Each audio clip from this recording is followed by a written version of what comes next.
अब नेक्स्ट जो चैप्टर आपको दिया है वो chapter number 5, values, ethics and professional conduct.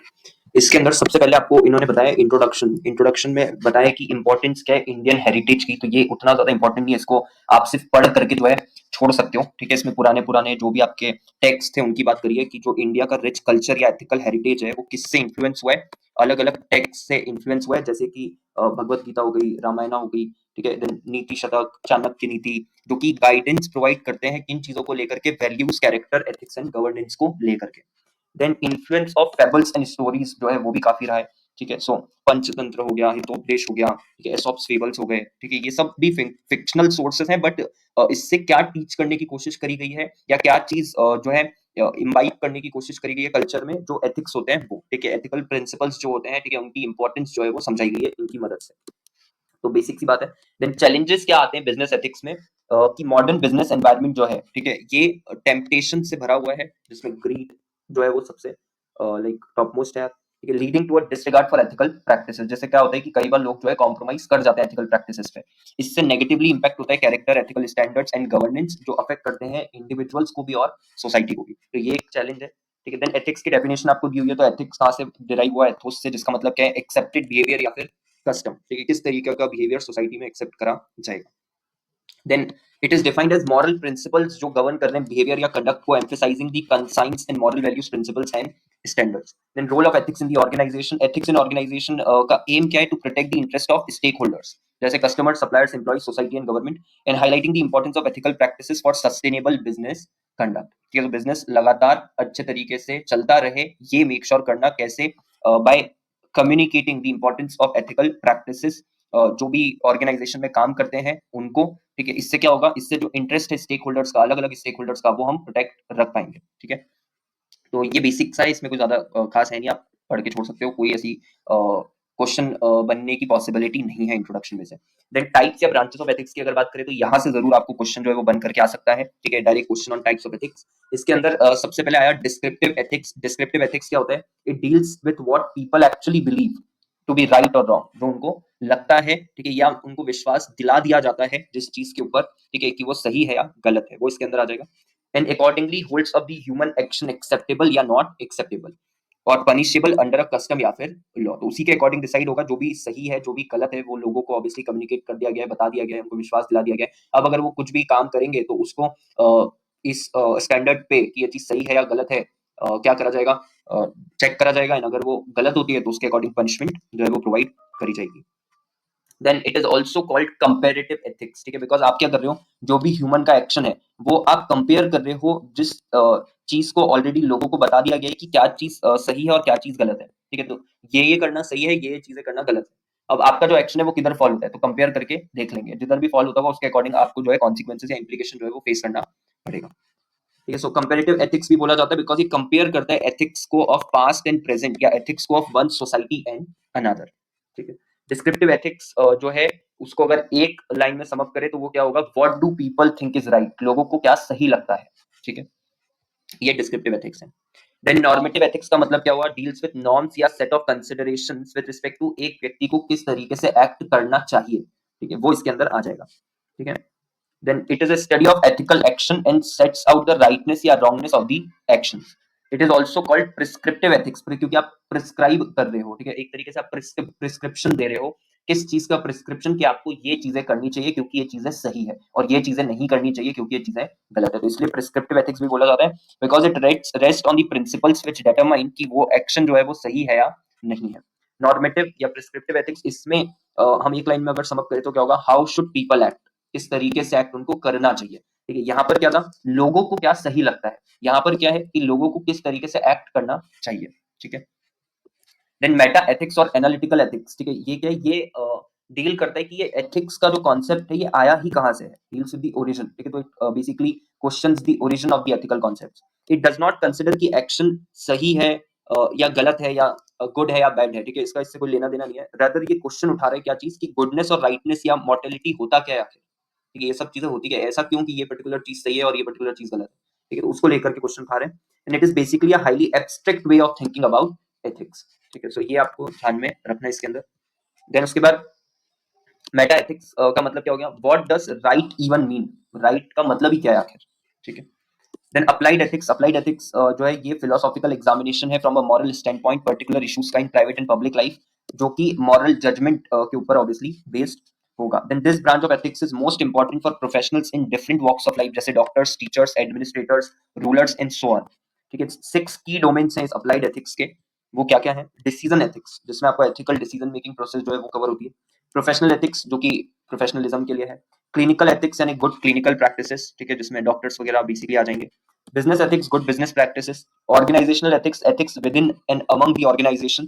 And last में सोशल एथिक्स। अप्लाइड एथिक्स को अगर एक लाइन में समअप करें तो how do we take moral knowledge and put it into practice, कैसे हम उसको पहले तो कंज्यूम करें, देन फिर उसके बाद कैसे उसको अपने एक्शंस में शामिल करें। ठीक है, तो ये आपको ध्यान में रखना है। उसके बाद बिजनेस एथिक्स जो है, it is one of the branches of applied ethics, जो कि मोस्टली यूज होता है in various organisations and corporates. ठीक है, ये मेनली यूज होता है। It can be defined as application of moral code of conduct to the strategic या operational management of a business. तो जब आप स्ट्रेटेजिक या ऑपरेशनल मैनेजमेंट कैरी आउट कर रहे हो, तो आपको कुछ एथिकल, कुछ मॉरल प्रिंसिपल्स का, बातों का भी ध्यान रखना पड़ेगा। इसके लिए ही ऑर्गेनाइजेशन में क्या बनाया जाता है? कोड ऑफ कंडक्ट बनाया जाता है, कोड ऑफ एथिक्स बनाया जाता है। तो ये जो आप काम कर रहे हो, कोड ऑफ कंडक्ट बनाना, कोड ऑफ एथिक्स बनाना, ठीक है, जिससे जो भी स्ट्रेटेजिक ऑपरेशनल मैनेजमेंट आप कैरी आउट करें उसमें कोई भी मॉरल कॉम्प्रोमाइजेस ना हो, एथिकल कॉम्प्रोमाइजेस ना हो, वो क्या कहलाएगा? बिजनेस एथिक्स जो है कहलाएगा। ठीक है, तो ये चीज आपको ध्यान में रखना है। इस पे आपको क्वेश्चन बन करके जरूर आ सकता है। अगर इसमें से कोई भी आपको क्लियर नहीं है तो आप कमेंट सेक्शन में जो है वो चीज डाल दोगे। देन उसके बाद की differences between ethics and values. क्या की डिफरेंस है एथिक्स और वैल्यूज के अंदर? तो सबसे पहले एथिक्स का मतलब क्या है कि गाइडलाइन फॉर कंडक्ट, जो एड्रेस करता है question about morality. But value की अगर बात करें तो ये प्रिंसिपल या आइडियल्स हैं जो मदद करते हैं in making the judgment of what is more important. ठीक है, तो यहाँ पर बेसिकली हमने गाइडलाइन दे दी कि यार इस तरीके से आप एक्ट करोगे, ये सही है, ये गलत है। यहाँ वैल्यू का मतलब क्या है? ये एक इंडिविजुअल का अपना लाइक पर्सनलाइज बोल दो आप या सब्जेक्टिव बोल दो, उस पॉइंट ऑफ व्यू से है। तो यहाँ पर आपको क्या लग रहा है, आपके लिए क्या जरूरी है, आपकी प्रायोरिटी क्या है, ठीक है, उस तरीके से आप डिसीजन मेकिंग करोगे। Then ethics is a system of moral principles, जिसमें मॉरल प्रिंसिपल्स की बात करते हैं। इसके अंदर ये तो क्या है? Stimuli of our thinking. Then ethics compels to follow a particular course of action. ठीक है, आपको कंपेल करा जा रहा है कि यार ये वाली चीज आप करो। बट वैल्यू जो है वो क्या करता है? Strongly influence the emotional state of mind. क्या ये चीज जो है वो करना चाहिए या नहीं करना चाहिए, वो डिपेंड करता है कि मैं उस चीज के बारे में क्या सोचता हूँ, वो चीज मेरे इंपॉर्टेंस लेवल पे कहाँ स्टैंड करती है, एंड कितना ज्यादा मैं हो सकता है उससे इमोशनली अटैच्ड हूँ, नहीं हूँ, तो वो सब चीज भी इसके अंदर आ जाएगी। Then ethics are consistent in nature. ठीक है, बट ये ऑब्वियसली वैल्यूज डिफर होगी फ्रॉम पर्सन टू पर्सन। ठीक है, what is important for one person may not be important for another person. Then ethics helps us in deciding कि क्या चीज morally correct है और इनकरेक्ट है उस गिवन सिचुएशन में। वैल्यू टेल्स अस कि हम क्या करना चाहते हैं या क्या अचीव करना चाहते हैं अपनी लाइफ में। ठीक है, तो ये दोनों अलग अलग बातें हो गई। ये सिर्फ एक गिवन सिचुएशन की बात कर रहा है, और ये जो है ये ब्रॉडर है, वाइडर है। ठीक है, ये पूरे हम लाइफ की बात कर रहे हैं यहाँ पे। देन एथिक्स डिटरमाइंस कि किस एक्सटेंट तक हमारे ऑप्शंस सही है या गलत है। लेकिन जो वैल्यूज हैं वो डिफाइन करती हैं हमारी प्रायोरिटीज क्या है लाइफ में। ठीक है, एन एथिक्स कलेक्टिव अप्रोच है। ठीक है, ओवरऑल हम सोसाइटी को ध्यान में रख करके जो भी मॉरल प्रिंसिपल, एथिकल प्रिंसिपल्स वगैरह जो है डिवाइस करते हैं। बट वैल्यूज की अगर बात करें तो ये एक इंडिविजुअलिस्टिक अप्रोच है, पर्सनलाइज्ड अप्रोच है। ठीक है, तो ये डिफरेंसेस आपको रखने, इस पे जरूर आपको क्वेश्चन बन करके आ सकता है। कुछ एग्जांपल्स आपको यहाँ पर दिए हुए हैं उन्होंने एथिक्स के। सो प्रोफेशनल एथिक्स का क्या दिया हुआ है? प्रोफेशनल एथिक्स का दिया कि एथिकल स्टैंडर्ड्स जो गाइड करे conduct of professional in various field, जैसे कि मेडिसिन हो गया, लॉ हो गया, अकाउंटिंग हो गया, इंजीनियरिंग, जर्नलिज्म के डॉक्टर्स वगैरह हो गए, लॉयर वगैरह हो गए। ठीक है, वो शपथ वगैरह भी एक लेते हैं, तो वो भी सब क्या इन्हीं का पार्ट है, एथिकल स्टैंडर्ड्स और प्रैक्टिसेस का। देन बिजनेस एथिक्स, ठीक है, प्लेज वगैरह जो वो लेते हैं। बिजनेस एथिक्स में मॉरल प्रिंसिपल्स एंड वैल्यूज जो कि गाइड करे बिहेवियर ऑफ इंडिविजुअल्स और ऑर्गेनाइजेशन को। एनवायरमेंटल एथिक्स में एथिकल कंसिडरेशन जो किससे रिलेटेड है? एनवायरमेंट से रिलेटेड, एंड द रिस्पॉन्सिबिलिटी कि हमको नेचुरल वर्ल्ड को क्या करना है? प्रोटेक्ट करना है। देन सोशल एथिक्स, ठीक है, प्रिंसिपल्स एंड वैल्यूज जो गाइड करे behaviour of individuals and organisations को in relation to social issues, जैसे कि पॉवर्टी हो गया, इनइक्वालिटी हो गया, सोशल जस्टिस हो गया। ये इसके अंदर आ जाएगा। देन रिलीजियस एथिक्स में क्या आ जाएगा? जो गाइड करे behaviour of individuals and organisations जब रिलीजियस एस्पेक्ट्स की या कॉन्टेक्स्ट की बात आती है। तो अलग अलग ये एथिक्स के आपको टाइप्स जो है वो बताए हुए हैं उन्होंने। वैल्यूज जो है उनका इंडिविजुअलिस्टिक अप्रोच है, varies from person to person, but it remains stable, relatively unchanging. But वो चेंज करे जा सकते हैं over a period of time, specifically due to a significant emotional event. कोई बड़ा ऐसा इमोशनल इवेंट हो गया तो उसके कारण ऑब्वियसली आपकी वैल्यूज चेंज हो सकती है, नहीं तो अदरवाइज ये भी स्टेबल ही रहती है। कुछ एग्जांपल आपको जो वैल्यूज के उन्होंने दिए हैं कि रिस्पेक्ट, जैसे तो ये वैल्यू है यार, जैसे मान लो फॉर एग्जांपल मेरी ये वैल्यू है कि यार मेरे को सबको रिस्पेक्ट से ट्रीट करना है, तो वो भी क्या हो जाएगा? एक तरीके का एग्जांपल ऑफ वैल्यू हो गया। वही आपको यहाँ पे दिया है कि treating others with dignity and courtesy. Then integrity, acting in a way जो कि कंसिस्टेंट है with one's values and beliefs, honesty जिसको आप बोल सकते हो कि आप सही ऑनेस्ट बोलेंगे चाहे जो भी हो जाए। रिस्पॉन्सिबिलिटी लेना, ठीक है, लाइक बीइंग अकाउंटेबल, जो भी हम एक्शन ले रहे हैं, डिसीजन ले रहे हैं, तो मेरी वैल्यू कि मैं उसको ओन करूं, ठीक है। देन उसके बाद रिस्पॉन्सिबिलिटी लो उसकी, तो ये उसका एक एग्जांपल हो गया। ऑनेस्टी आ गया, telling the truth, not lying और डिसीविंग अदर्स, ठीक है, तो ये इसके साथ ही जुड़ा हुआ है, ये दोनों आपस में। एम्पैथी शो करना दूसरों के लिए, ठीक है, so showing concern and understanding for others, ये एक वैल्यू हो गई। अभी सबकी तो नहीं होती कि दूसरे के लिए कंसर्न रहना, तो इसलिए बोल रहे थे हम कि डिफरेंट होती है, पर्सन टू पर्सन डिपेंड करता है। करेज, ठीक है, अगर कोई चीज गलत हो रही है या कोई भी डिफिकल्टी है तो उसके लिए खड़ा होना, ठीक है। Fairness, treating people equally and impartially. Diversity यानी valuing and respecting differences in culture, ethnicity, gender and other characteristics. कोई किसी भी रेस को बिलोंग करता हो, रिलीजन को बिलोंग करता हो, सबको जो है सेम तरीके से ट्रीट करना। Then sustainability, promoting responsible use natural resources का to protect the environment for future generation. तो ये वाली वैल्यू लाइक रिसेंट ईयर्स में काफी ज्यादा इंकलकेट हुई है लोगों के अंदर, एक सस्टेनेबिलिटी वाली। तो ये सब क्या है, कुछ कुछ एग्जांपल्स हैं। Then values can be both personal and cultural and can play an important role in shaping the way we interact with the world around. तो बेसिक सी बात है, ठीक है, ये आपका जो है आपको ध्यान में रखना। उसके बाद एथिकल प्रैक्टिसेस, इस पे भी क्वेश्चन आपको बन के आ सकता है, क्या क्या एथिकल प्रैक्टिसेस हैं, ठीक है। सो सबसे पहले बेनिफिशियंस की एथिकल प्रैक्टिसेस, जिसमें क्या बोला जा रहा है कि जो सही है, ठीक है, और जो ज्यादा अच्छा है, सही और अच्छा है, ठीक है, वो आपको डिसीजन जब आप ले रहे हो तो कंसिडर करना चाहिए। अगर आपके पास दो ऑप्शंस हैं, दो अल्टरनेटिव्स हैं, और उसमें एक सही भी है और बेटर भी है, तो आप उसके साथ जाओ, ठीक है। तो एथिकल प्रैक्टिसेस मतलब कि सबसे पहली जो एथिकल प्रैक्टिसेस है वो है बेनिफिशियंस, ठीक है। इसका मतलब क्या है कि principle of beneficence guides the decision maker to do जो कि सही है और अच्छा है, ठीक है। तो अगर अल्टरनेटिव है आपके सामने अवेलेबल, और उसमें से जो भी राइट अल्टरनेटिव है और जो अच्छा अल्टरनेटिव है सबके लिए, ठीक है, पब्लिक एट लार्ज के लिए वो बेनिफिशियल रहेगा, आपको वो क्या करना चाहिए, चुनना चाहिए। So this priority makes possible solution to a dilemma acceptable and resolvable, ठीक है। यानी कि अगर आप प्रायोरिटी पे क्या रख रहे हो, प्रायोरिटी पे रख रहे हो जो चीज सही है और जो चीज सबके लिए अच्छी है, तो ऑब्वियसली आप सही तरीके से जो एथिकल डायलेमा है उसको क्या कर पाओगे, सॉल्व कर पाओगे। Then it is also related to the principle of utility, जो कि क्या कहता है कि one should attempt to generate the largest ratio of good over evil possibility, कोशिश करनी चाहिए जितना अच्छे से अच्छा कर सके सबके लिए, ठीक है। Then this principle stipulates ethical theories should strive to achieve greatest amount of good because people benefit from the most good, तो क्योंकि बहुत सारे लोगों को इससे फायदा होगा, ठीक है। अगर आप एक ऐसा अल्टरनेटिव चुनते हो जिससे बहुत सारे लोगों को फायदा होगा, तो वो सबसे ज्यादा सही तरीका है या बेस्ट जो एथिकल प्रैक्टिस है वो है, ठीक है। तो ये बेनिफिशियंस के अंदर आपको बताया हुआ है। देन लीस्ट हम मतलब वो अल्टरनेटिव चुनो जिससे सबसे ज्यादा कम नुकसान जो है वो हो या इंजरी लोगों को हो, ठीक है। ये जो थ्योरी है ये डील करती है विद सिचुएशंस जिसमें कोई भी चॉइस बेनिफिशियल नहीं है। तो अगर कोई भी चॉइस बेनिफिशियल नहीं है यानी कि सबसे कुछ ना कुछ नुकसान तो पहुंचेगा, लेकिन अब ये देखना है कि ऐसी कौन सी चॉइस होगी जिसमें कम नुकसान पहुंचे, ठीक है। तो वो लीस्ट हार्म हो गया। In such cases decision makers seek to choose to do the least harm possible and to do the harm to the fewest people. Then this principle is mainly associated with the utilitarian ethical theory जो कि नीचे discuss करी गई है, ठीक है। अब utilitarian का मतलब क्या होता है कि यार एक व्यक्ति जो भी जो जो नॉर्मेटिव एथिकल थ्योरी है जो प्लेस करती है locus of right and wrong solely on the outcome और consequences of choosing one's action, मतलब आपने जो भी चूज करा है उसके बाद के जो कॉन्सिक्वेंसेज हैं, ठीक है, उसके बेसिस पे डिसाइड होगा कि जो आपने चॉइस लाइक मेक करी है, ठीक है, the choice that you have made वो सही है या नहीं है। तो पहले से नहीं डिसाइड कर रहे हैं, बट हम ये देख रहे हैं कि अगर आपने कोई like you have made a choice, तो उस चॉइस के कारण क्या नुकसान हुआ है या क्या फायदा हुआ है, ठीक है। जो भी कॉन्सिक्वेंसेज होंगे, जो भी इंप्लीकेशंस होंगे, उसके बेसिस पे डिसाइड होगा कि जो आपकी चॉइस थी वो सही थी या गलत थी, ठीक है। तो ये यूटिलिटेरियन है।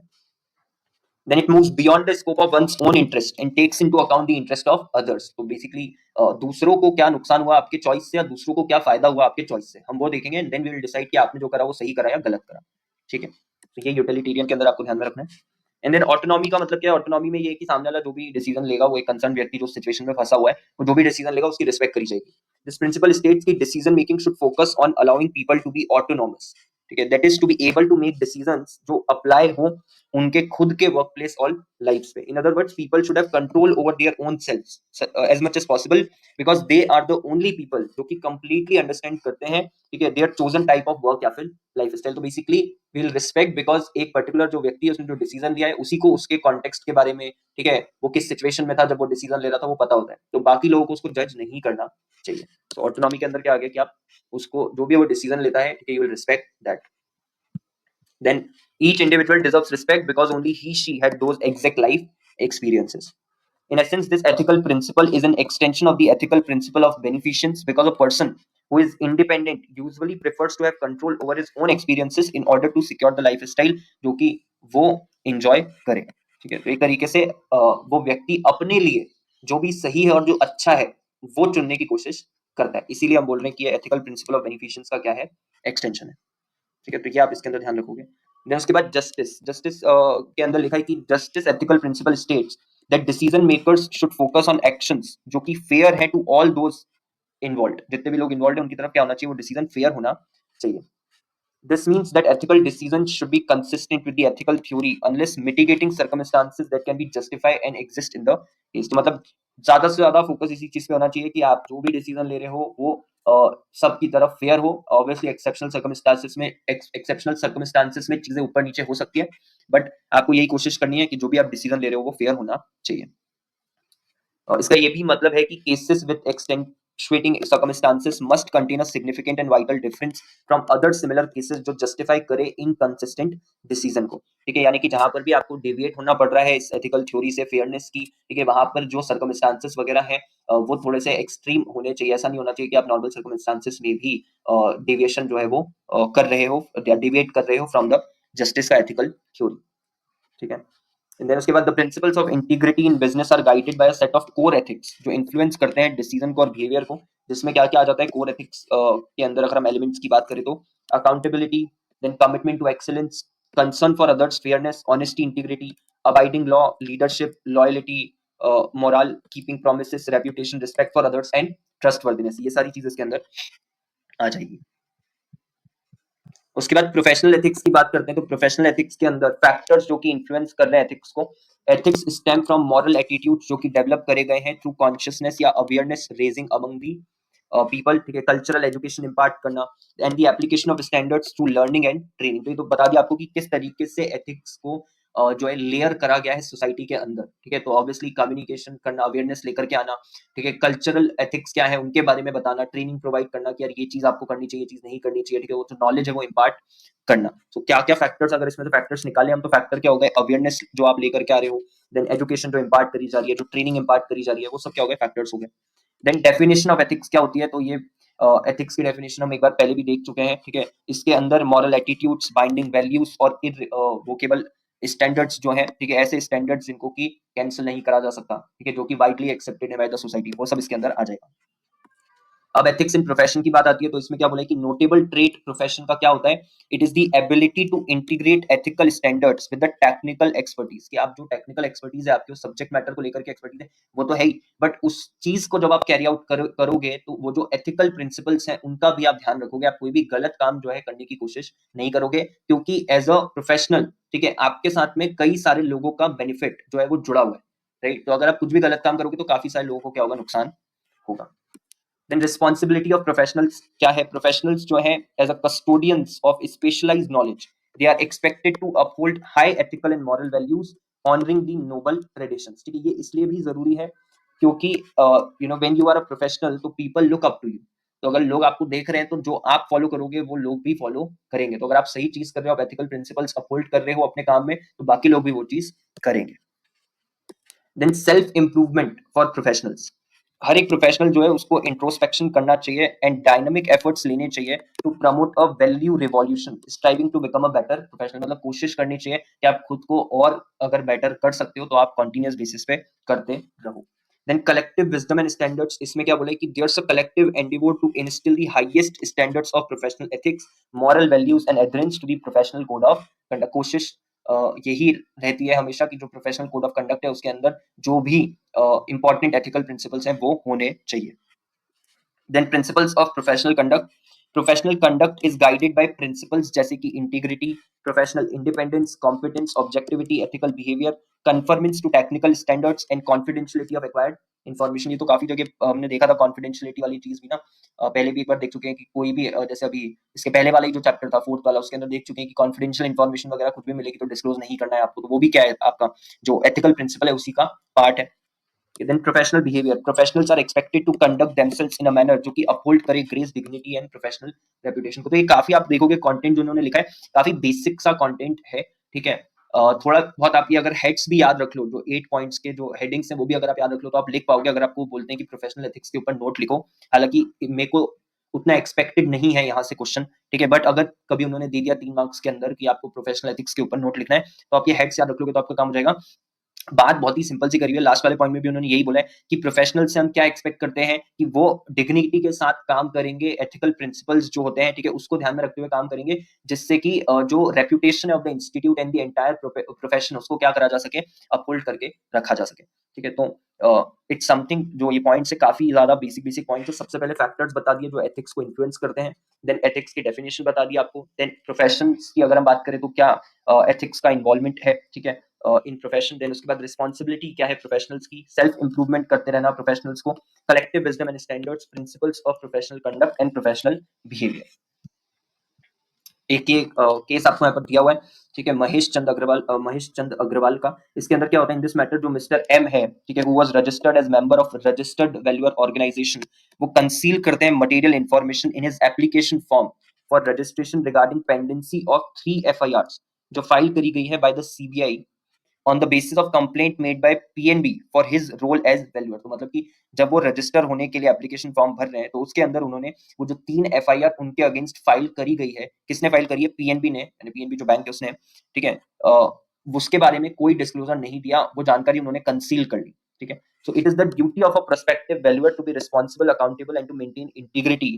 हाउएवर इंस्टेंट केस में जो कंसीलमेंट उन्होंने करा है मटेरियल फैक्ट का, ठीक है, of chargesheet being filed by CBI against M, ने क्या करा, उसकी इंटीग्रिटी को अफेक्ट करा एंड रिफ्लेक्ट करा उसकी इनएबिलिटी को to adhere to the standards of professional ethics. के अगर ऐसी सिचुएशन अराइज हुई तो वो जो व्यक्ति है वो प्रोफेशनल एथिक्स के जो भी स्टैंडर्ड्स हैं उनसे कंप्लाई नहीं करेगा, एडर नहीं करेगा, which was in violation of 31K of companies registered valuers and valuation rules 2017 and model code of conduct जो कि बनाया गया रजिस्टर्ड वैल्यूअर्स के लिए। एंड देयरफॉर जो रजिस्ट्रेशन था एम का एज रजिस्टर्ड वैल्यूअर वो क्या कर दिया गया, कैंसिल कर दिया गया। तो ये जस्ट एक एग्जांपल आपको दिया है अबाउट प्रोफेशनल एथिक्स, ठीक है।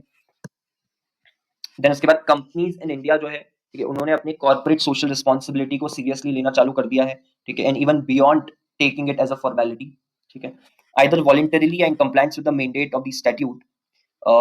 और इसकी मदद से वो क्या कर रहे हैं, they are setting up healthy and sensible corporate ethics on the following parameters. इस पे भी क्वेश्चन जो है वो बन के आ सकता है। सबसे पहले तो यही कि यार अगर लॉ के अंदर कुछ बात लिखी है तो उससे कंप्लाई करना, ठीक है, एंड फेयर प्रैक्टिसेस जो है उसमें एंगेज करना with respect to the social ethics, because ये सोशल एथिक्स का ही पार्ट हो गया जो CSR वाला काम है। देन सेंसिबल कॉर्पोरेट सिटीजन जो है, ठीक है, उस तरीके से एक्ट करना, डिस्क्लोज करना इन्फॉर्मेशन टाइमली मैनर में, प्रोटेक्टिंग द इररिप्लेसेबल अर्थ, ठीक है, बिकॉज ज्यादातर CSR प्रोजेक्ट्स आप देखोगे कि जो अभी रिसेंटली जितने भी हो रहे हैं all of them are incline towards sustainability and वो सारी चीज, and respecting the fundamental human rights and individuality and building a corporate culture, ठीक है, जिससे कि ऑब्वियसली ब्रॉड विजन के साथ आप बना रहे हो जहाँ कॉर्पोरेट एथिक्स को भी इन्वॉल्व करा गया। तो बेसिक सा पॉइंट है, वैसे ज्यादा कुछ खास नहीं, ठीक है।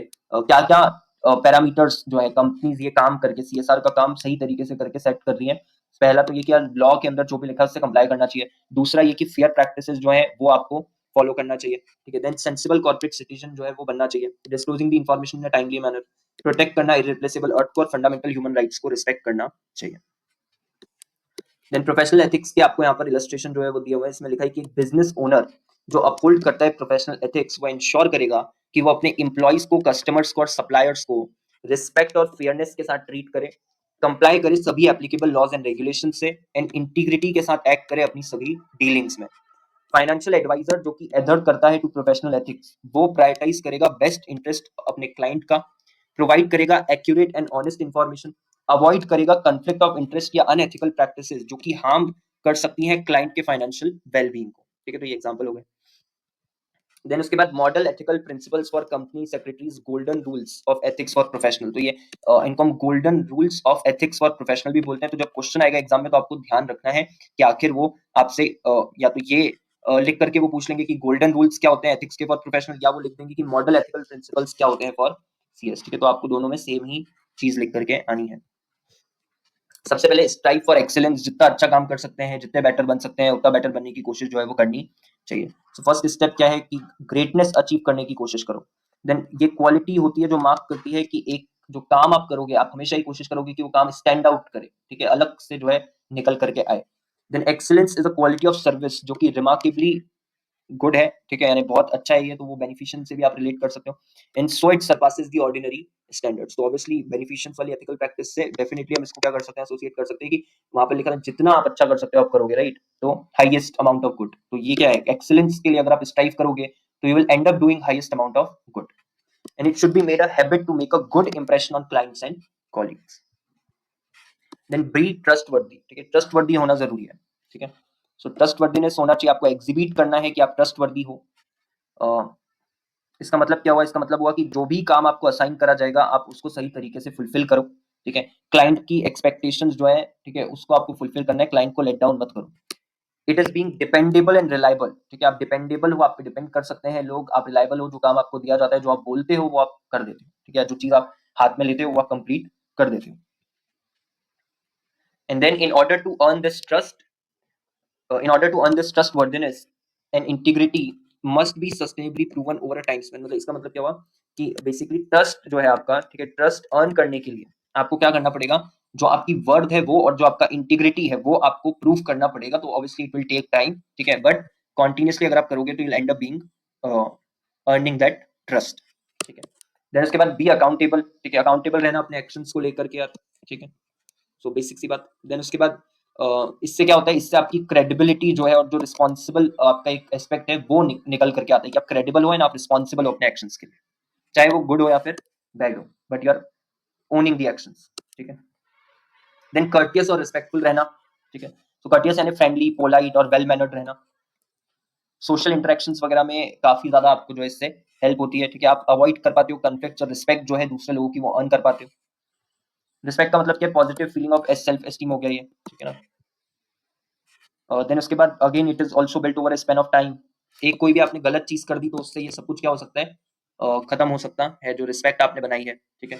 And then continual courteous interaction is required to be maintain to enhance the respect gain. लगातार आपको कर्टियस वे में ही क्या करना पड़ेगा, बिहेव जो है वो करना पड़ेगा, अपने इंटरेक्शन में आपको कर्टियस रहना पड़ेगा। अगर आप ये करते हो तो कहीं ना कहीं जो रिस्पेक्ट आपने गेन करी है वो आप क्या कर पाओगे, मेंटेन करके रख पाओगे। देन उसके बाद be honest, open and transparent. इसमें बोला है ऑनेस्टी की पार्ट है ऑफ बीइंग मॉरली राइट।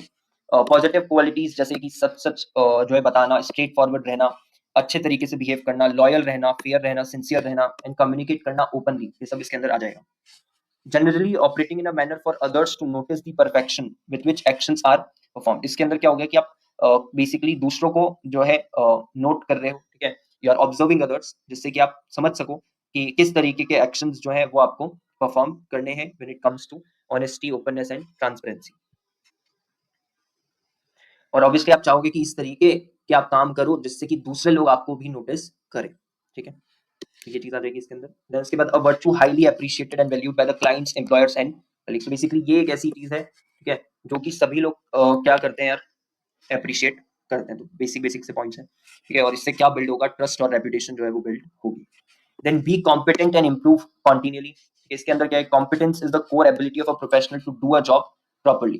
तो because the external environment it keeps on changing, तो आपको ये मेक श्योर करना है कि आप उस चेंजिंग एनवायरनमेंट में भी कॉम्पिटेंट रहो, ठीक है, तो आपको वो काम आता हो जो क्लाइंट ऑब्वियसली आपसे एक्सपेक्ट कर रहा है और अच्छे तरीके से आता हो। ये सबका कॉम्बिनेशन इसके अंदर आ जाएगा, नॉलेज, स्किल, ठीक है, कॉमन सेंस हो गया, बिहेवियर हो गया, वो सब इसके अंदर आ जाएगा। देन उसके बाद competency grows through experience and to the extent one is willing to learn and adopt. Continuous self development prerequisite है प्रोफेशनल सर्विस अगर आप प्रोवाइड करना चाहते हो एट ऑल टाइम्स, ठीक है। वही जो मैंने बताया ना कि खुद को आपको रेलेवेंट बना करके रखना है। अगर आपका रेलेवेंसी खत्म हो गया तो फिर तो कोई काम मिलने वाला ही नहीं है। तो खुद को आपको रेलेवेंट बना करके रखना है as per the changes taking place. Then be ethical. Be ethical के अंदर क्या बोला है, ethical behaviour is acting with certain moral codes in accordance with generally accepted code of conduct or rules. It is always safe for a professional to play by the rules. जहां पर भी rule book is inadequate and acting with a clear moral concise in the right way to adopt. So basically ethical रहो, सही चीजें करो, ठीक है। अपने लैंग्वेज में भी आप लिख करके आ सकते हो। थोड़ी सी जो लैंग्वेज है इन पॉइंट्स की वो थोड़ी सी टफ है, ठीक है, तो अगर आपको ये पहले अच्छे से नहीं आपने समझी है अगर ये, तो ऑब्वियसली अभी तो समझाई नहीं जा सकती एकदम डीप में जाकर के एग्जाम्पल देकर के, बट अगर पहले आपने अच्छे से नहीं समझी है तो थोड़ा सा आप अपने भाषा में भी लिख सकते हो, कोई दिक्कत नहीं, ठीक है। हाई इंटीग्रिटी, जो इसके अंदर इन्होंने क्या बोला कि honourable action is behaving with a noble and generous spirit. मतलब जब भी आप कोई काम कैरी आउट कर रहे हो आपके हमेशा दिमाग में यही होना चाहिए कि यार जो भी काम हम करें उससे सामने वाले को क्या होना चाहिए, फायदा होना चाहिए, किसी का नुकसान नहीं होना चाहिए। तो वो चीज इसके अंदर आ जाएगी, high integrity.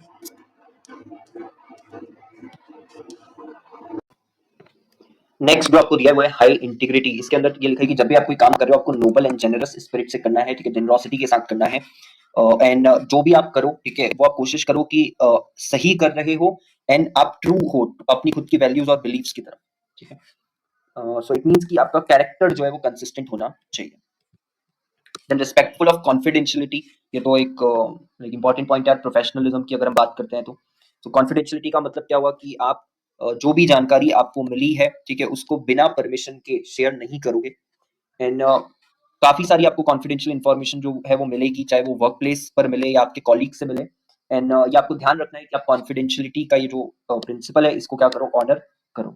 And respecting confidentiality, इससे क्या होता है, इससे आप ट्रस्ट अर्न करते हो, रिस्पेक्ट अर्न करते हो सामने वाले की, जिसने आपके साथ वो इन्फॉर्मेशन क्या करी थी, शेयर करी थी। एंड आपका इससे प्रोफेशनल रेपुटेशन जो है वो बूस्ट होता है। ये चीज इसके अंदर आ जाएगी। देन सेट गुड एग्जांपल्स, ठीक है, इसमें क्या बोला उन्होंने कि applying the foregoing rules helps one to improve traits of professionalism by imparting knowledge to those around and below the rank and file, ठीक है। इसका मतलब क्या हुआ कि अगर आप ऊपर के जितने भी रूल्स अभी हमने डिस्कस करे या एथिकल प्रिंसिपल्स हमने डिस्कस करे हैं वो अप्लाई करते हो, तो आप एक तरीके से जो आपके आसपास के लोग हैं उनके लिए एक एग्जाम्पल सेट कर रहे हो, ठीक है। सो वो एक ये चीज आ जाएगी। One ought to show and lead by setting good exemplary life all along, ठीक है। तो दूसरों के लिए बेसिकली आप एक प्रॉपर उनको बता रहे हो कि क्या चीजें करनी चाहिए, ठीक है। They will look up to you basically, ठीक है। तो वो चीज इसके अंदर आ जाएगी। देन उसके बाद ICSA UK code of professional ethics and conduct, जो इसके अंदर 4 कोर प्रिंसिपल्स हैं, ठीक है, to which all the fellows, associates, graduates, students and affiliated members जो है उनको ये फॉलो करने होते हैं। तो 4 कोर प्रिंसिपल क्या है वो देख लेते हैं। तो सबसे पहले इसके अंदर जो कोर प्रिंसिपल है वो है इंटीग्रिटी का कोर प्रिंसिपल। इसमें बोला है कि quality of being honest and having strong principles, ठीक है। इंटीग्रिटी का मतलब आपको ऑनेस्ट रहना है यार, सिंपल सी बात है, ठीक है। The term has been described, क्या चीज आपको जो है कम्युनिकेट करने के लिए कि इसमें क्या क्या चीजें आ जाती हैं, ठीक है। इंटीग्रिटी के अंदर मॉरल साउंडनेस इसके अंदर आ जाएगा, रेक्टिट्यूड इसके अंदर आ जाएगा, and adherence to an ethical code जो है वो भी इसके अंदर आ जाएगा। देन इट रिक्वायर्स कि मेंबर्स को इम्पार्शियल होना चाहिए, इंडिपेंडेंट होना चाहिए और इन्फॉर्म्ड होना चाहिए। डिस्प्लेइंग इंटीग्रिटी इंक्लूड्स, ठीक है, ये सारी चीजें इस पे जरूर आपको जो है क्वेश्चन पूरे पे बेसिकली बनेगा, मतलब ये भी आपको जो है लिख करके आना है जब आप इंटीग्रिटी के बारे में बात कर रहे हो। तो क्या क्या चीजें इसमें इंक्लूड होती है, सबसे पहले प्रोफेशनली एक्ट करना, प्रॉपर अंडरस्टैंडिंग और एप्रिसिएशन होना चाहिए अपने रोल्स एंड रिस्पॉन्सिबिलिटीज का, रिस्पेक्टफुल रहना towards others at all times, कोई भी इम्प्रॉपर गिफ्ट्स वगैरह या हॉस्पिटलिटी या इंड्यूसमेंट्स एक्सेप्ट ना करना, अवॉइड करना कन्फ्लिक्ट ऑफ इंटरेस्ट, और जहां पर भी कन्फ्लिक्ट अराइज होता है तो मेकिंग श्योर कि एवरीवन जो इन्वॉल्व है उनको पता हो कि आपका वो इंटरेस्ट क्या है जिसके कारण वो कन्फ्लिक्ट अराइज हुआ है। Then recognising and considering the ethical issues जो अराइज हो रहे हैं from and the interest of the groups और स्टेक होल्डर्स जो कि you know who may be affected by your choices, decisions and actions. तो आपको पता होना चाहिए, ठीक है, कि स्टेक होल्डर्स कौन कौन ऐसे ऐसे स्टेक होल्डर्स है जो अफेक्ट हो सकते हैं। Then avoiding the involvement in any unethical, misleading, illegal या कोवर्ट बिहेवियर, ऐसा कोई भी आपको जो है अनएथिकल या मिसलीडिंग वगैरह ये सब कुछ आपको अवॉइड करना है। देन नॉट नोइंगली इग्नोरिंग और turning a blind eye to unethical, misleading, illegal और ऑब्सक्योर बिहेवियर, मतलब अगर आपके सामने कुछ गलत हो रहा है, ठीक है, तो आपको ऑब्वियसली उसकी तरफ स्टैंड लेना है, न कि ये कि आपने like you know you are just you are not saying anything, ठीक है, जो भी वो चीज हो रही है उसको लेकर के आप इग्नोर कर रहे हो, ठीक है, एंड जानबूझ करके आप कर रहे हो basically. And avoiding bringing the profession into disrepute, ऐसा कोई भी काम आप मत करो जिसके कारण प्रोफेशन को जो है प्रोफेशन की जो रेपुटेशन है, ठीक है, उस पर असर पड़े। तो ये सब चीजें जो है किसके अंदर आ जाएगी, इंटीग्रिटी के अंदर आ जाएगी, ठीक है। इन सब पॉइंट्स का आपको ध्यान रखना है। इसमें से अगर कोई भी पॉइंट आपको क्लियर नहीं है तो आप उसको कमेंट सेक्शन में डाल सकते हो। उसके बाद high standard of service professional competence, ठीक है। अब ये high standard of service professional competence के अंदर क्या लिखा है कि ये आपको जो है डिलीवर करना है throughout one's working life, ठीक है। हाई स्टैंडर्ड ऑफ सर्विस और प्रोफेशनल कॉम्पिटेंस, इसके अंदर क्या चीजें आ जाती है कि आपके पास प्रॉपर अंडरस्टैंडिंग होनी चाहिए, जो भी टेक्निकल, प्रोफेशनल और बिजनेस डेवलपमेंट्स हैं उनके बारे में जो भी चीजें हो रही है, ठीक है, वो आपको पता होनी चाहिए। Professional competence also takes the account of wider implications and expectations of our members, ठीक है। यानी बेसिकली इसके अंदर आप एक वाइडर एंगल से अगर देखो, वाइड एस्पेक्ट से अगर आप देखो, तो इसमें हम क्या बोल रहे हैं कि आपको न केवल जो बिजनेस डेवलपमेंट्स हैं, प्रोफेशनल या टेक्निकल डेवलपमेंट्स हैं, उनके बारे में पता होना चाहिए, बट उनके क्या implications हैं, किस पे क्या असर पड़ेगा, उसको किस तरीके से आप प्रैक्टिस में यूज कर सकते हो, वो भी सब इसके अंदर आ जाएगा, वो भी कॉम्पिटेंस का ही पार्ट है, ठीक है। अब इसमें क्या क्या चीजें इंक्लूडेड है वो आप एक बार देख लो। जैसे इंटीग्रिटी के अंदर हमने देखा था maintaining professional knowledge and skills which are required to perform the role, ठीक है ना, आपको ज्ञान होना चाहिए, स्किल होनी चाहिए, जो काम करने के लिए जरूरी है, वही नहीं है तो फिर लॉजिक ही नहीं है। Completing CPD as required by जो यूके आपकी एक कमिटी है, यूके RI80 करके, ठीक है, ये जो एक कमिटी है ठीक है। सो स्टूडेंट्स पे अप्लाई नहीं होता, और ये इवन लाइक ऑब्वियसली हम किसकी बात कर रहे हैं, जो यूके का कोड है, ठीक है, उसकी सब बातें चल रही है, तो उनके अकॉर्डिंग यहाँ पे लिखा हुआ है कि एक प्रोफेशनल एक प्रोग्राम है, ठीक है, वो डेवलपमेंट प्रोग्राम इसका बोल सकते हो, ठीक है, वो आपको क्या करना है, कंप्लीट करना है सीपीडी। देन उसके बाद कम्युनिकेटिंग इफेक्टिवली एंड प्रॉम्प्टली अपने क्लाइंट्स के साथ में, ठीक है, कॉलीग्स के साथ और स्टेक होल्डर्स के साथ, to ensure that they are able to make informed decisions. अपने लेवल ऑफ कॉन्फिडेंस के अकॉर्डिंग एक्ट करना, ठीक है। सो इसका मतलब क्या हुआ कि अगर आपको भी पता है कि यार कोई टास्क आप परफॉर्म नहीं कर सकते हो, तो वो आप क्लाइंट को क्लियरली बता दो, बिकॉज अगर आपने वो काम ले लिया तो क्लाइंट की आपसे क्या आ जाएगी, एक्सपेक्टेशंस जो है वो आ जाएगी, क्या ये बंदा है, इसने काम लिया तो ये कर देगा, ठीक है। बट अगर आप फिर आपने नहीं करा, तो वो जो रिलायबिलिटी होती है आपकी, वो जो रिस्पेक्ट होती है, वो जो ट्रस्ट होता है, वो आपका कहीं ना कहीं अफेक्ट हो सकता है। तो ये लिखा है यहाँ पे कि this requires an admission to your client that you are unable to perform a task, ठीक है, तो आप कम्युनिकेट कर दो। Upholding the requirements of royal charter and bylaws, ठीक है, जो भी वहाँ के लीगल अथॉरिटीज की तरफ से लॉज बनाए जा रहे हैं, ठीक है, रेगुलेशंस बनाए जा रहे हैं, उन सबको अपहोल्ड करना। In respecting the confidentiality of information जो आपने एक्वायर करी है through professional relationship, save where there is a legal या रेगुलेटरी रिक्वायरमेंट टू डिस्क्लोज या रिपोर्ट दैट इन्फॉर्मेशन। बेसिकली जो भी जानकारी आपने प्रोफेशनल अपना काम करते वक्त एक्वायर करी है, उसको आप कॉन्फिडेंशियल रखोगे अनटिल एंड अनलेस लॉ की ही रिक्वायरमेंट है कि आप उसको क्या करो, डिस्क्लोज करो। लेकिन ट्रांसपेरेंसी के अंदर ट्रांसपेरेंसी रिक्वायर्स कि मेंबर्स जो है वो क्लियर और ओपन हो अपने बिजनेस और प्रोफेशनल कंडक्ट को लेकर के, ठीक है। This includes being open and Frank in any business dealings, not being underhand in any business transaction. कोई भी ऐसा काम मत करो, ठीक है, जो आप क्लाइंट को आपने डिस्क्लोज नहीं करा है और आप ऐसा कुछ भी कर रहे हो, ठीक है, जिससे क्लाइंट की जो भी सिचुएशन है या केस है उसमें आप अपना पर्सनल इंटरेस्ट भी फुलफिल कर लो, ठीक है, तो वो चीज नहीं करनी है। And treating all the work as if it was reported in public domain. आप ये मान के चलो कि जो भी आपकी बातचीत हो रही है या जो भी काम आप कैरी आउट कर रहे हो, सब पब्लिक डोमेन में आ रहा है। अगर आप वो सोच के चलोगे तो शायद आप कोई गलत काम ना करो, ठीक है, तो ये इसका मतलब है। देन प्रोफेशनल बिहेवियर के अंदर काफी चीजें हैं, इसमें क्या बोला हुआ है कि it requires that members act in a way जो कंफर्म करे to relevant laws of the jurisdiction, ठीक है, जहां पर भी वो अपना काम कैरी आउट कर रहे हैं।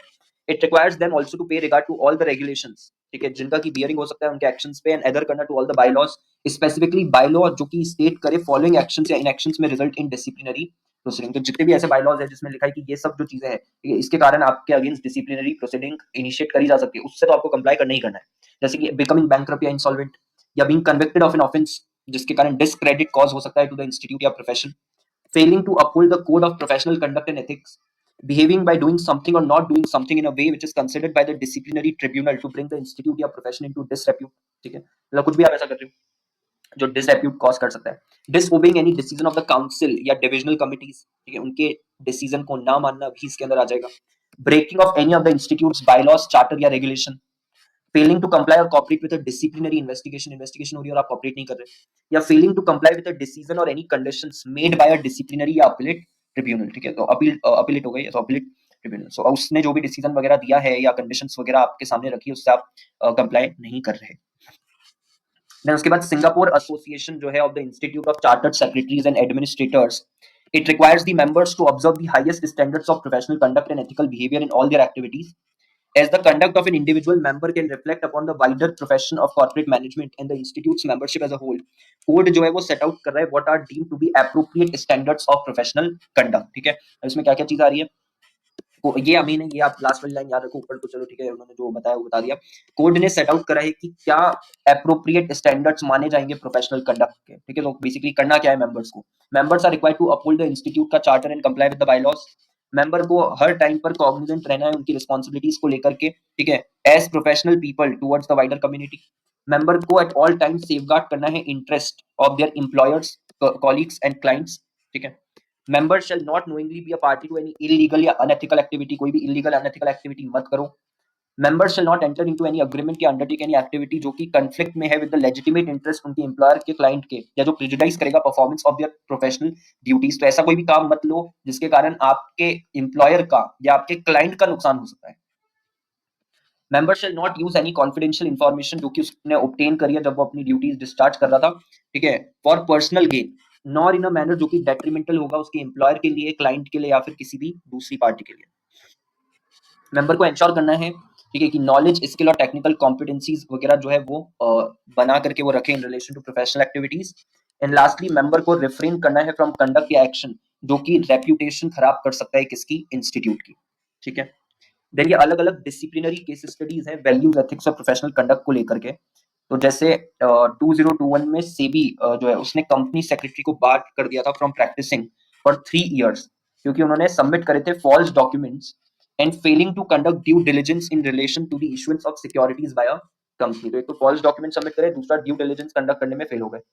CS was found to have violated the code of conduct for practicing company secretaries, which required them to act with integrity, objectivity and professional competence। ठीक है, तो ये बेसिकली केस स्टडीज बताती हैं कि कितना ज्यादा इंपॉर्टेंट है जो अभी हमने ऊपर पढ़ा एथिक्स को लेकर के, मॉरल प्रिंसिपल्स को लेकर के, जो भी आपकी मॉरल ड्यूटीज है, एथिकल प्रिंसिपल्स है, उनको लेकर के। 2020 में सेबी ने फाइन लगाया था एडलवाइस फाइनेंशियल सर्विसेज लिमिटेड के जो कंप्लायंस ऑफिसर थे मिस्टर बी रंगनाथन, उनके ऊपर 5 लाख का for not closing the trading window while there was sensitive information, जो आपका इनसाइडर ट्रेडिंग वाला रेगुलेशन है उसके according. SEBI investigated trading in EFSL stock following a report from NSE from January to April 2017। During the investigation क्या पता चला कि जो ईएफएसएल की सब्सिडियरी है ईकैप इक्विटीज, इसने एक्वायर करा एमिन अ फाइनेंशियल टेक कंपनी को on April 5 and disclose this on the same day to stock exchanges. ये एक्विजिशन जो था ये सेंसिटिव इंफॉर्मेशन थी, ठीक है, जब टर्म शीट साइन हुई। सेबी ने ये बोला कि मिस्टर रंगनाथन ने एज कंप्लायंस ऑफिसर क्लोज नहीं करी trading window from January 25 to April 5, violating insider trading regulations.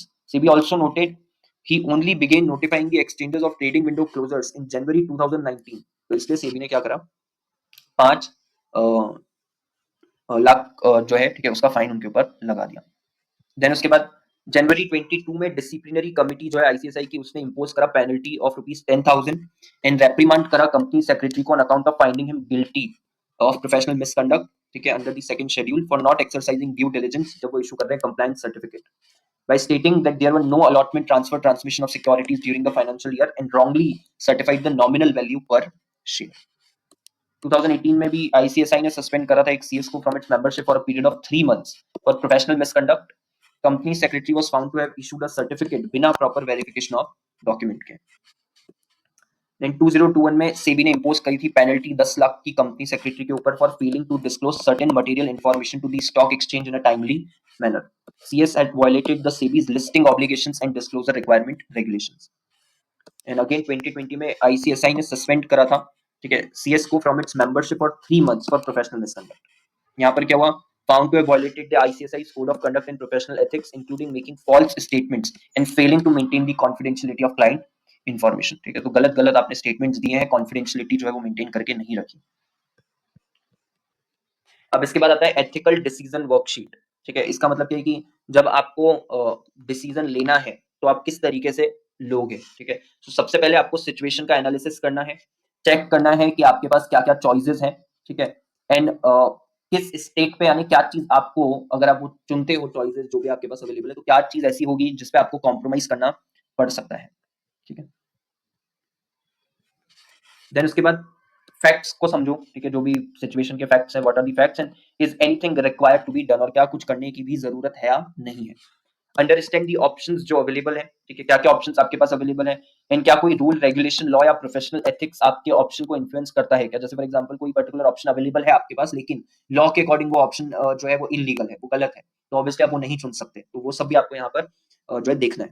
Then उसके बाद कॉन्सिक्वेंसेस क्या होंगे हर एक ऑप्शन के, वो भी आप देखोगे, तो कॉन्सिक्वेंसेस हर एक अवेलेबल ऑप्शन के, कौन अफेक्ट होगा हर एक उस ऑप्शन से, कौन सा कैटेगरी ऑफ जो कोहॉर्ट है वो अफेक्ट होने वाला है, वो आप समझोगे, एंड किस तरीके से पार्टीज जो है वो अफेक्ट होंगी बाय दी ऑप्शंस, ये भी आपको समझना है। ठीक है, तो कौन अफेक्ट होगा, हु विल बी अफेक्टेड, वो कोहॉर्ट, और फिर वो अफेक्ट, जब हम बोल रहे हैं कि अफेक्ट होंगे तो क्या हो जाएगा उनके साथ ऐसा। ठीक है, अफेक्ट का मतलब क्या हुआ, वो इसके अंदर आ जाएगा लास्ट वाले। एंड देन फिर आप टेस्ट करो ऑप्शन को जो आप सोच रहे हो। ठीक है, so identify the best option and review the difficulty level of the preferred option. Is the option difficult for others to understand, plus जो दूसरे लोग हैं वो समझ पाएंगे उस चीज को, जो भी आप चॉइस लाइक चूज करोगे ऑप्शन, उसको समझ पाएंगे नहीं समझ पाएंगे। Can I justify my actions on that option, क्या उसके बेसिस पे आप अपने एक्शंस जस्टिफाई कर पाओगे, अपना पॉइंट ऑफ व्यू रख पाओगे कि मैंने ये क्यों चुना।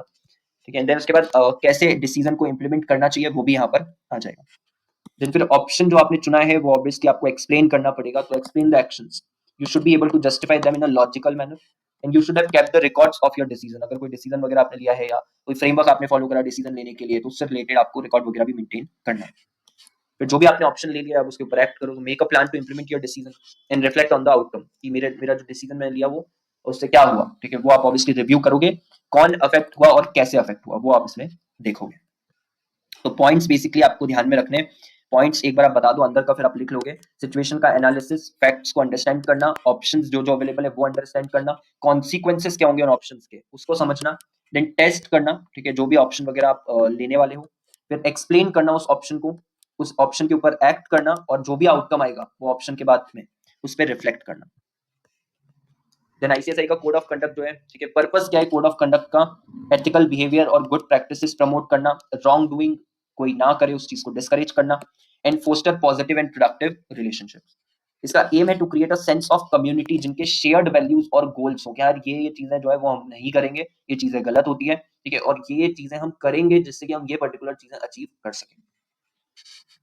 कोड आपकी मदद करता है एथिकल डिसीजन मेकिंग में, ठीक है, बाय इंश्योरिंग कि जो भी स्ट्रेटेजिक डिसीजंस हैं वो जब आप ले रहे हो तो वो आप केयरफुल और objective analysis of the facts के बाद ले रहे हो, वो आपके डिसीजंस पर्सनल बायसेस से फ्री है, ठीक है, सब्जेक्टिविटी से फ्री है, और इमोशन से भी क्या है फ्री है, बिकॉज लॉजिकली आपको उनको एक्सप्लेन करना फिर आना चाहिए, है ना, इसलिए इमोशंस वगैरह, सब्जेक्टिविटी, बायसेस वो सबका इन्वॉल्वमेंट नहीं है। इसके अंदर मैटर्स जो कि क्रूशियल होते हैं फॉर द आईसीएसआई वो आ जाएंगे, उसके member, students, various stakeholders के लिए जो भी इंपॉर्टेंट मैटर्स हैं, ठीक है, वो सब इसके अंदर आ जाएंगे। फंडामेंटल ड्यूटीज क्या है प्रोफेशनल की? तो सबसे पहली फंडामेंटल ड्यूटी प्रोफेशनल की है कि उसको फेयर तरीके से डील करना है। हर एक मेंबर जो इंस्टीट्यूट का, उसको फेयरली डील करना है अपने क्लाइंट के साथ में, दूसरे मेंबर्स के साथ में, और स्टूडेंट्स के साथ में। किसी भी मेंबर को ये चीज नहीं करनी, ठीक है, no member of the institute should take unfair advantage of anyone. किसी का भी आप अनफेयर एडवांटेज मत उठाओ। कैसे? मैनिपुलेशन करके, या कंसीलमेंट करके, या प्रिविलेज्ड इंफॉर्मेशन जो थी, कॉन्फिडेंशियल इंफॉर्मेशन जो थी, उसको गलत तरीके से यूज करके, या मिस रिप्रेजेंट करके मटेरियल फैक्ट्स को, या दूसरा जो भी तरीका है अनफेयर डीलिंग का, ठीक है। In addition to strict compliance with all the legal aspects, ठीक है, जो भी लीगल यानी लॉ के अंदर जो भी कुछ लिखा हुआ है उससे तो आप कंप्लाई कर ही रहे हो, उसके साथ साथ में all the members are also expected to observe highest standards of business and personal ethics, ठीक है। लॉ में जो बात लिखी है उससे तो आप एडर करोगे ही करोगे, बट साथ ही साथ में आपको जो बिजनेस और पर्सनल एथिक्स है, ठीक है, उससे भी क्या करना है, कंप्लाई करना है। Professional must also act in the best interest of a client, किसी भी मैटर में जिसमें वो रिप्रेजेंट कर रहा है क्लाइंट को। ऑनेस्ट और कर्टियस रहना है अपनी सभी डीलिंग्स के अंदर। डिलीवर करना है legal services competently, diligently, and जितनी जल्दी हो सके उतनी जल्दी। अवॉइड करो कोई भी compromise to their integrity and professional independence, and comply with the applicable rules and the law, ठीक है, कंप्लाई करो एप्लीकेबल रूल्स के साथ और लॉ के साथ में, ठीक है। तो ये चीज ध्यान में रखनी है आपको। देन प्रोफेशनल अपॉर्चुनिटीज के अंदर क्या लिखा है कि प्रोफेशनल शुड नॉट एक्सप्लॉइट उनके खुद के पर्सनल गेन के लिए अपॉर्चुनिटीज जो उन्होंने थर्ड पार्टी के थ्रू डिस्कवर करी है, ठीक है, या इंफॉर्मेशन और पोजीशन जो उन्होंने थर्ड पार्टी के थ्रू उनको मिली है, ठीक है, जब तक कि अपॉर्चुनिटी को डिस्क्लोज ना कर दिया जाए fully in writing and permits to pursue such opportunity, यानी जब तक कि वो डिस्क्लोज ना कर दी जाए अपॉर्चुनिटी, ठीक है, प्रॉपर तरीके से, कई बार we can say publicly and कई बार to a certain set of people, तब तक वो डिस्क्लोज नहीं कर दी जाती, तब तक आपको जो है उसको परसू नहीं करना चाहिए, ठीक है, ये इसके अंदर लिखा हुआ है। थर्ड पार्टी से कई बार इंटरनली जो आपको इन्फॉर्मेशन मिल जाती है ना, जो सबके पास अवेलेबल नहीं होती, बट आपको मिल गई, तो आपने उसके बेसिस पे वो अपॉर्चुनिटी को परसू करने की कोशिश करी, बट वो गलत है, वो नहीं करना चाहिए, बिकॉज लेवल प्लेइंग फील्ड नहीं होती है बेसिकली सबके लिए, इसीलिए ऐसा है।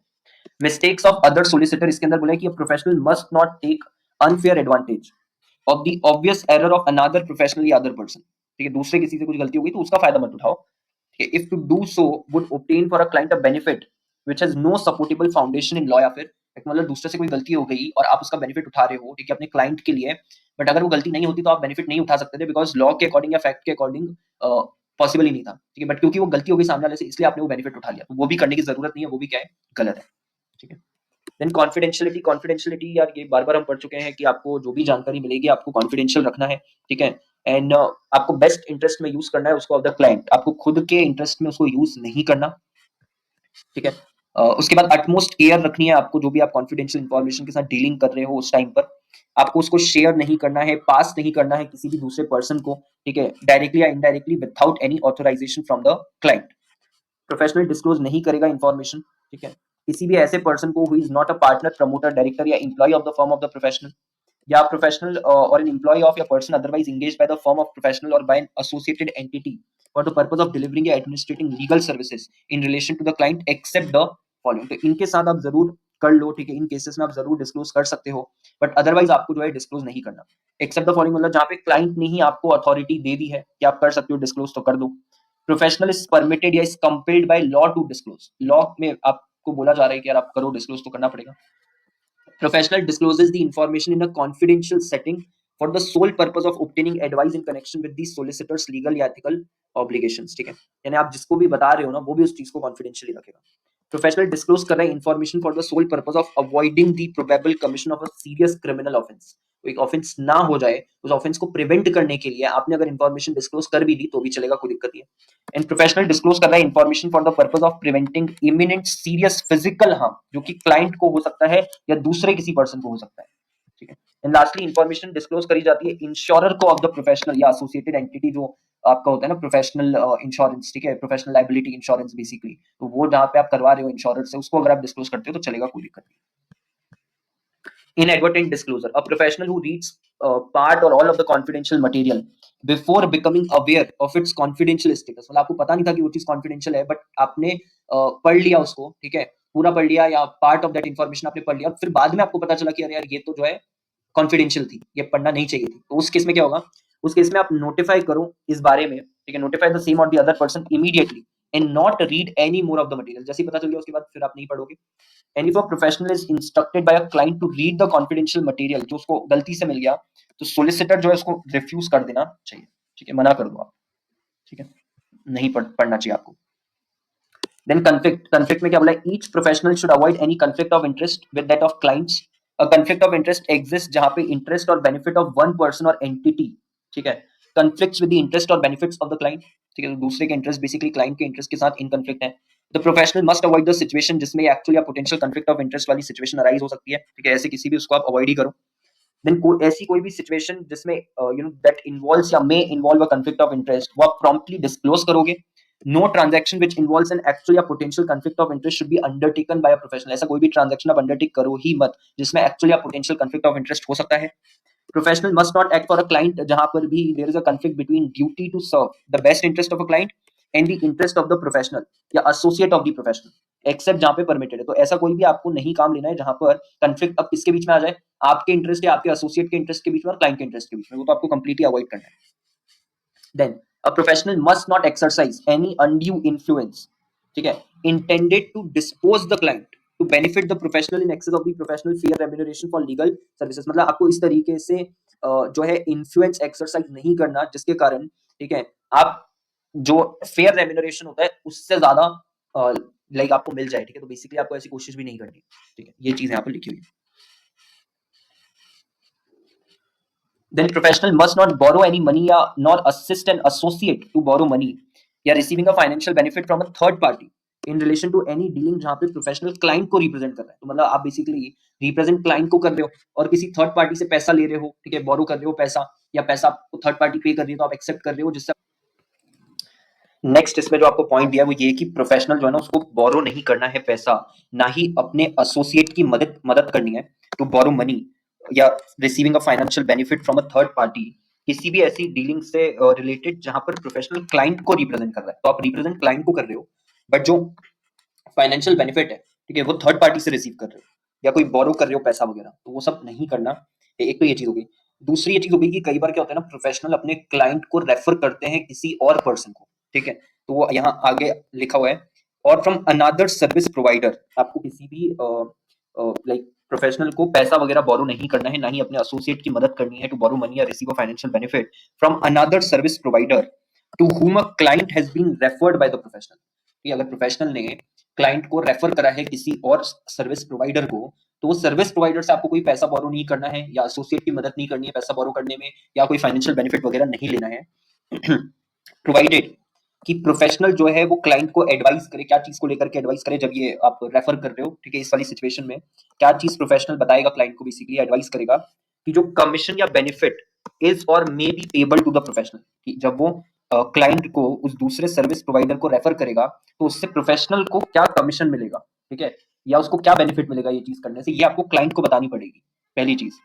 और दूसरा आपको बताना पड़ेगा कि नेचर क्या होगा उस कमीशन या बेनिफिट का, किस फॉर्म में वो आपको मिलेगा. ठीक है, तो एक तो ये बताना है आपको. दूसरा, क्लाइंट जो है वो मना भी कर सकता है. ठीक है, प्रोफेशनल ये भी बोलेगा क्लाइंट को कि आप चाहो तो मना भी कर सकते हो, रिफ्यूज भी कर सकते हो. ठीक है, कि नहीं मेरे को दूसरे सर्विस प्रोवाइडर की सर्विस नहीं लेनी. So that the client may refuse any referral and the client has given informed consent to the commission या बेनिफिट जो रिसीव होगा या which may be received by the professional. तो या तो वो रिफ्यूज कर सकता है और या फिर क्लाइंट जो है वो अपना कंसेंट दे दे कि लाइक क्लाइंट इज ओके जो भी कमीशन या बेनिफिट किसको रिसीव हो रहा है, प्रोफेशनल को रिसीव हो रहा है या रिसीव हो सकता है। ठीक है, तो ये एक पॉइंट है जो ध्यान में रखना है आपको। उसके बाद अंडरटेकिंग्स। अंडरटेकिंग्स के अंदर क्या बोला है कि professional who has given an undertaking in the course of legal practice, उसको वो अंडरटेकिंग को ऑनर करना है एंड इंश्योर कि टाइमली और इफेक्टिव परफॉर्मेंस हो जो भी अंडरटेकिंग के अंदर आपने लिखा है उसका, unless released by the recipient या by a court of competent jurisdiction. ठीक है, तो कुछ चीजों को लेकर के आपको अंडरटेकिंग फाइल करनी पड़ती है, ठीक है, कोर्ट के अंदर। अब वो ऐसे कौन से इंस्टांसेस होते हैं उसके अंदर मैं नहीं जा रहा हूँ because of पॉसिटी of time, but यहाँ पर आप ध्यान रखो कि उस अंडरटेकिंग में जो भी आप लिखते हो और फिर साइन वगैरह करते हो उसको उसको आपको फुलफिल करना है। ठीक है, आप उससे बंधे हुए हो, बाउंड हो। अब वो काम आपको जो है टाइमली और इफेक्टिव मैनर में कर देना है जो भी आपने अंडरटेकिंग में लिख करके दिया है, जब तक कि आपको इस चीज से रिलीज ना कर दिया जाए। ठीक है, कौन रिलीज ना कर दे? जो भी रेसिपिएंट है, यानी जिसकी तरफ आपने वो अंडरटेकिंग जो है बनाई थी, जिसको दी है वो अंडरटेकिंग आपने, या अगर कोर्ट को आपने दी थी तो court of a competent jurisdiction. Then a professional must not seek from another professional or that professional's employee, associate या agent undertakings in respect of a matter that would require the cooperation of a third party who is not a party to the undertaking। Basically ऐसा कोई भी matter है जिसमें third party का involvement रहेगा ही रहेगा, तो उसको लेकर के, उस मैटर को लेकर के आपको जो आपका प्रोफेशनल एम्प्लॉय है या दूसरा कोई प्रोफेशनल आपके साथ काम करता है, आपका जो एसोसिएट या एजेंट है, उससे कोई भी अंडरटेकिंग नहीं लेनी चाहिए। ठीक है, क्यों नहीं लेनी चाहिए? बिकॉज आप अंडरटेकिंग ले भी लोगे तो बिना थर्ड पार्टी के इन्वॉल्वमेंट के ये लोग तो उस परफॉर्मेंस को नहीं डिस्चार्ज कर पाएंगे ना। ठीक है, जो भी परफॉर्मेंस होनी है उस चीज की, उसमें थर्ड पार्टी का इन्वॉल्वमेंट भी होगा। तो जब थर्ड पार्टी का इन्वॉल्वमेंट है, आपको बाकी सबसे अंडरटेकिंग लेने की जरूरत नहीं है, बिकॉज थर्ड पार्टी के एब्सेंस में they would not be able to fulfil the performance, they would not be able to deliver जो भी जिससे भी रिलेटेड अंडरटेकिंग है वो पूरा नहीं कर पाएंगे। राइट, तो जब आपको पता है ये वाली बात कि वो लोग नहीं कर पाएंगे बिना थर्ड पार्टी के इन्वॉल्वमेंट के, तो आपको अंडरटेकिंग भी नहीं लेनी है। ठीक है, उसके बाद integrity of evidence. Integrity of evidence में क्या बोला है कि प्रोफेशनल जो है प्रोफेशनल मस्ट नॉट एडवाइज या सजेस्ट टू अ विटनेस कि फॉल्स या मिसलीडिंग एविडेंस जो है वो दे। ठीक है, आपको जो है एडवाइज या सजेस्ट नहीं करना है विटनेस को कि वो फॉल्स या मिसलीडिंग एविडेंस दे। ठीक है, एक तो ये चीज हो गई। कि आपको कोच नहीं करना है विटनेस को। कोच करने का मतलब होता है कि उसको सिखाना कि आपको क्या बोलना है कोर्ट में, कैसे बोलना है। ठीक है, कुछ काउंटर क्वेश्चन इस तरीके का है तो उसका जवाब कैसे देना है, वो सारी चीज, तो वो सब भी आपको नहीं करना। A professional will not have breached by expressing a general admonition to tell the truth। ठीक है, बेसिकली कब इंटीग्रिटी ऑफ एविडेंस की जो ड्यूटी है ये वॉयलेट नहीं होगी। इंटीग्रिटी ऑफ एविडेंस की ड्यूटी कब वॉयलेट नहीं होगी? जब प्रोफेशनल सिर्फ एक्सप्रेस कर रहा है कि यार सच बोलो। ठीक है, अगर उसने ऐसा बोला कि तुमको सच बोलना है तो इट्स फाइन, मतलब उसमें कोई गलत बात नहीं है। ठीक है ना, ये कोई वॉयलेशन नहीं हुआ। इसका मतलब ये नहीं हुआ कि आप कुछ फोर्स कर रहे हो विटनेस को या आप कोच कर रहे हो विटनेस को। ठीक है, आपने जस्ट एक एक्सप्रेस करा है कि यार सच बोलो। Then questioning या testing in conference the version of evidence to be given by a prospective witness। आप क्वेश्चन उठा रहे हो, ठीक है, जो भी वो विटनेस एविडेंस देने वाला है उसको लेकर के, तो वो भी चलेगा, कोई दिक्कत नहीं। In drawing the witness attention to inconsistencies या other difficulties with the evidence. ठीक है, हो सकता है कि विटनेस ने जो एविडेंस दिया हो तो पहले वो कुछ और बोल रहा था, अब वो कुछ और बोल रहा है, तो वो किसका एग्जांपल हो गया? इनकंसिस्टेंसी का। ठीक है, या डिफिकल्टीज की अगर बात करें तो हो सकता है कि जो एविडेंस है, ठीक है, वो प्रॉपर नहीं है, एडिक्वेट नहीं है। ठीक है, सो उस केस में क्या हो जाएगा? उस केस में क्या मैं विटनेस का ध्यान इन चीजों की तरफ लेकर के आ सकता हूँ कि आपका जो एविडेंस है वो इनकंसिस्टेंट है या फिर डिफिकल्ट। डिफिकल्ट का मतलब वही एडिक्वेट नहीं है। ठीक है, या जो है उससे, उसकी मदद से, उस एविडेंस की मदद से जो विटनेस बोल रहा है वो प्रॉपर्ली एक्सप्लेन नहीं होता है। क्या ये चीजें मैं विटनेस को बता सकता हूँ? द आंसर इज यस, मैं बता सकता हूँ। But must not encourage the witness to give evidence different from the evidence जो कि विटनेस को लगता है कि सही है। आप उसको क्या नहीं करोगे? एनकरेज नहीं करोगे। विटनेस को लगता है कि ये पर्टिकुलर चीज सही है और ये मुझे ऐसा एविडेंस देनी चाहिए, तो आप उसको एनकरेज नहीं करोगे कि नहीं तुम कुछ और एविडेंस। ठीक है, ऐसा नहीं करना है। ठीक है, देन क्लाइंट डॉक्यूमेंट्स।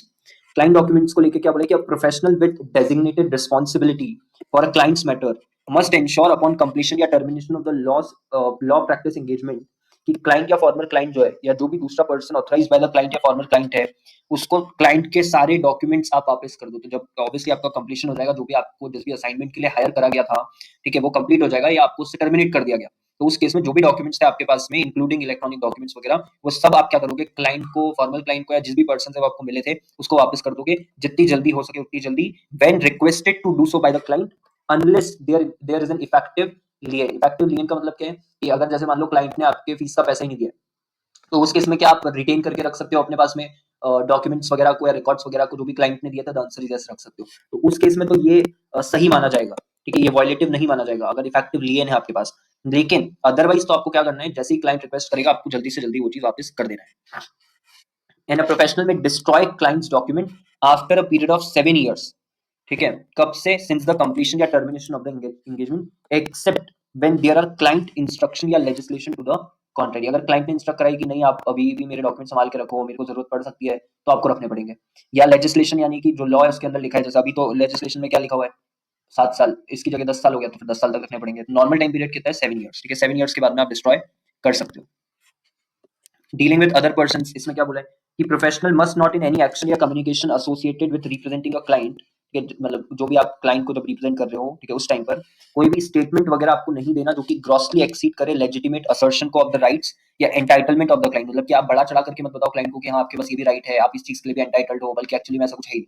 ठीक है, तो वो चीज, ठीक है। एंड विच मिसलीड्स या इंटिमिडेट्स द अदर पर्सन, तो सामने वाले को क्या करे, मिसलीड करे या थ्रेटन करना इंस्टीट्यूशन ऑफ क्रिमिनल या disciplinary proceeding against the other person if a civil liability to the client is not satisfied. मतलब जो उस पर्सन की सिविल लाइबिलिटी बनती है क्लाइंट की तरफ, अगर वो सिविल लाइबिलिटी को पूरा नहीं करता है तो आप उस अदर पर्सन को क्या कर रहे हो, डरा रहे हो कि आपके अगेंस्ट क्रिमिनल या डिसिप्लिनरी प्रोसीडिंग्स हम इनिशिएट कर देंगे। तो ये काम भी आपको नहीं करना है। ठीक है, दूसरे पर्सन को डराना नहीं है।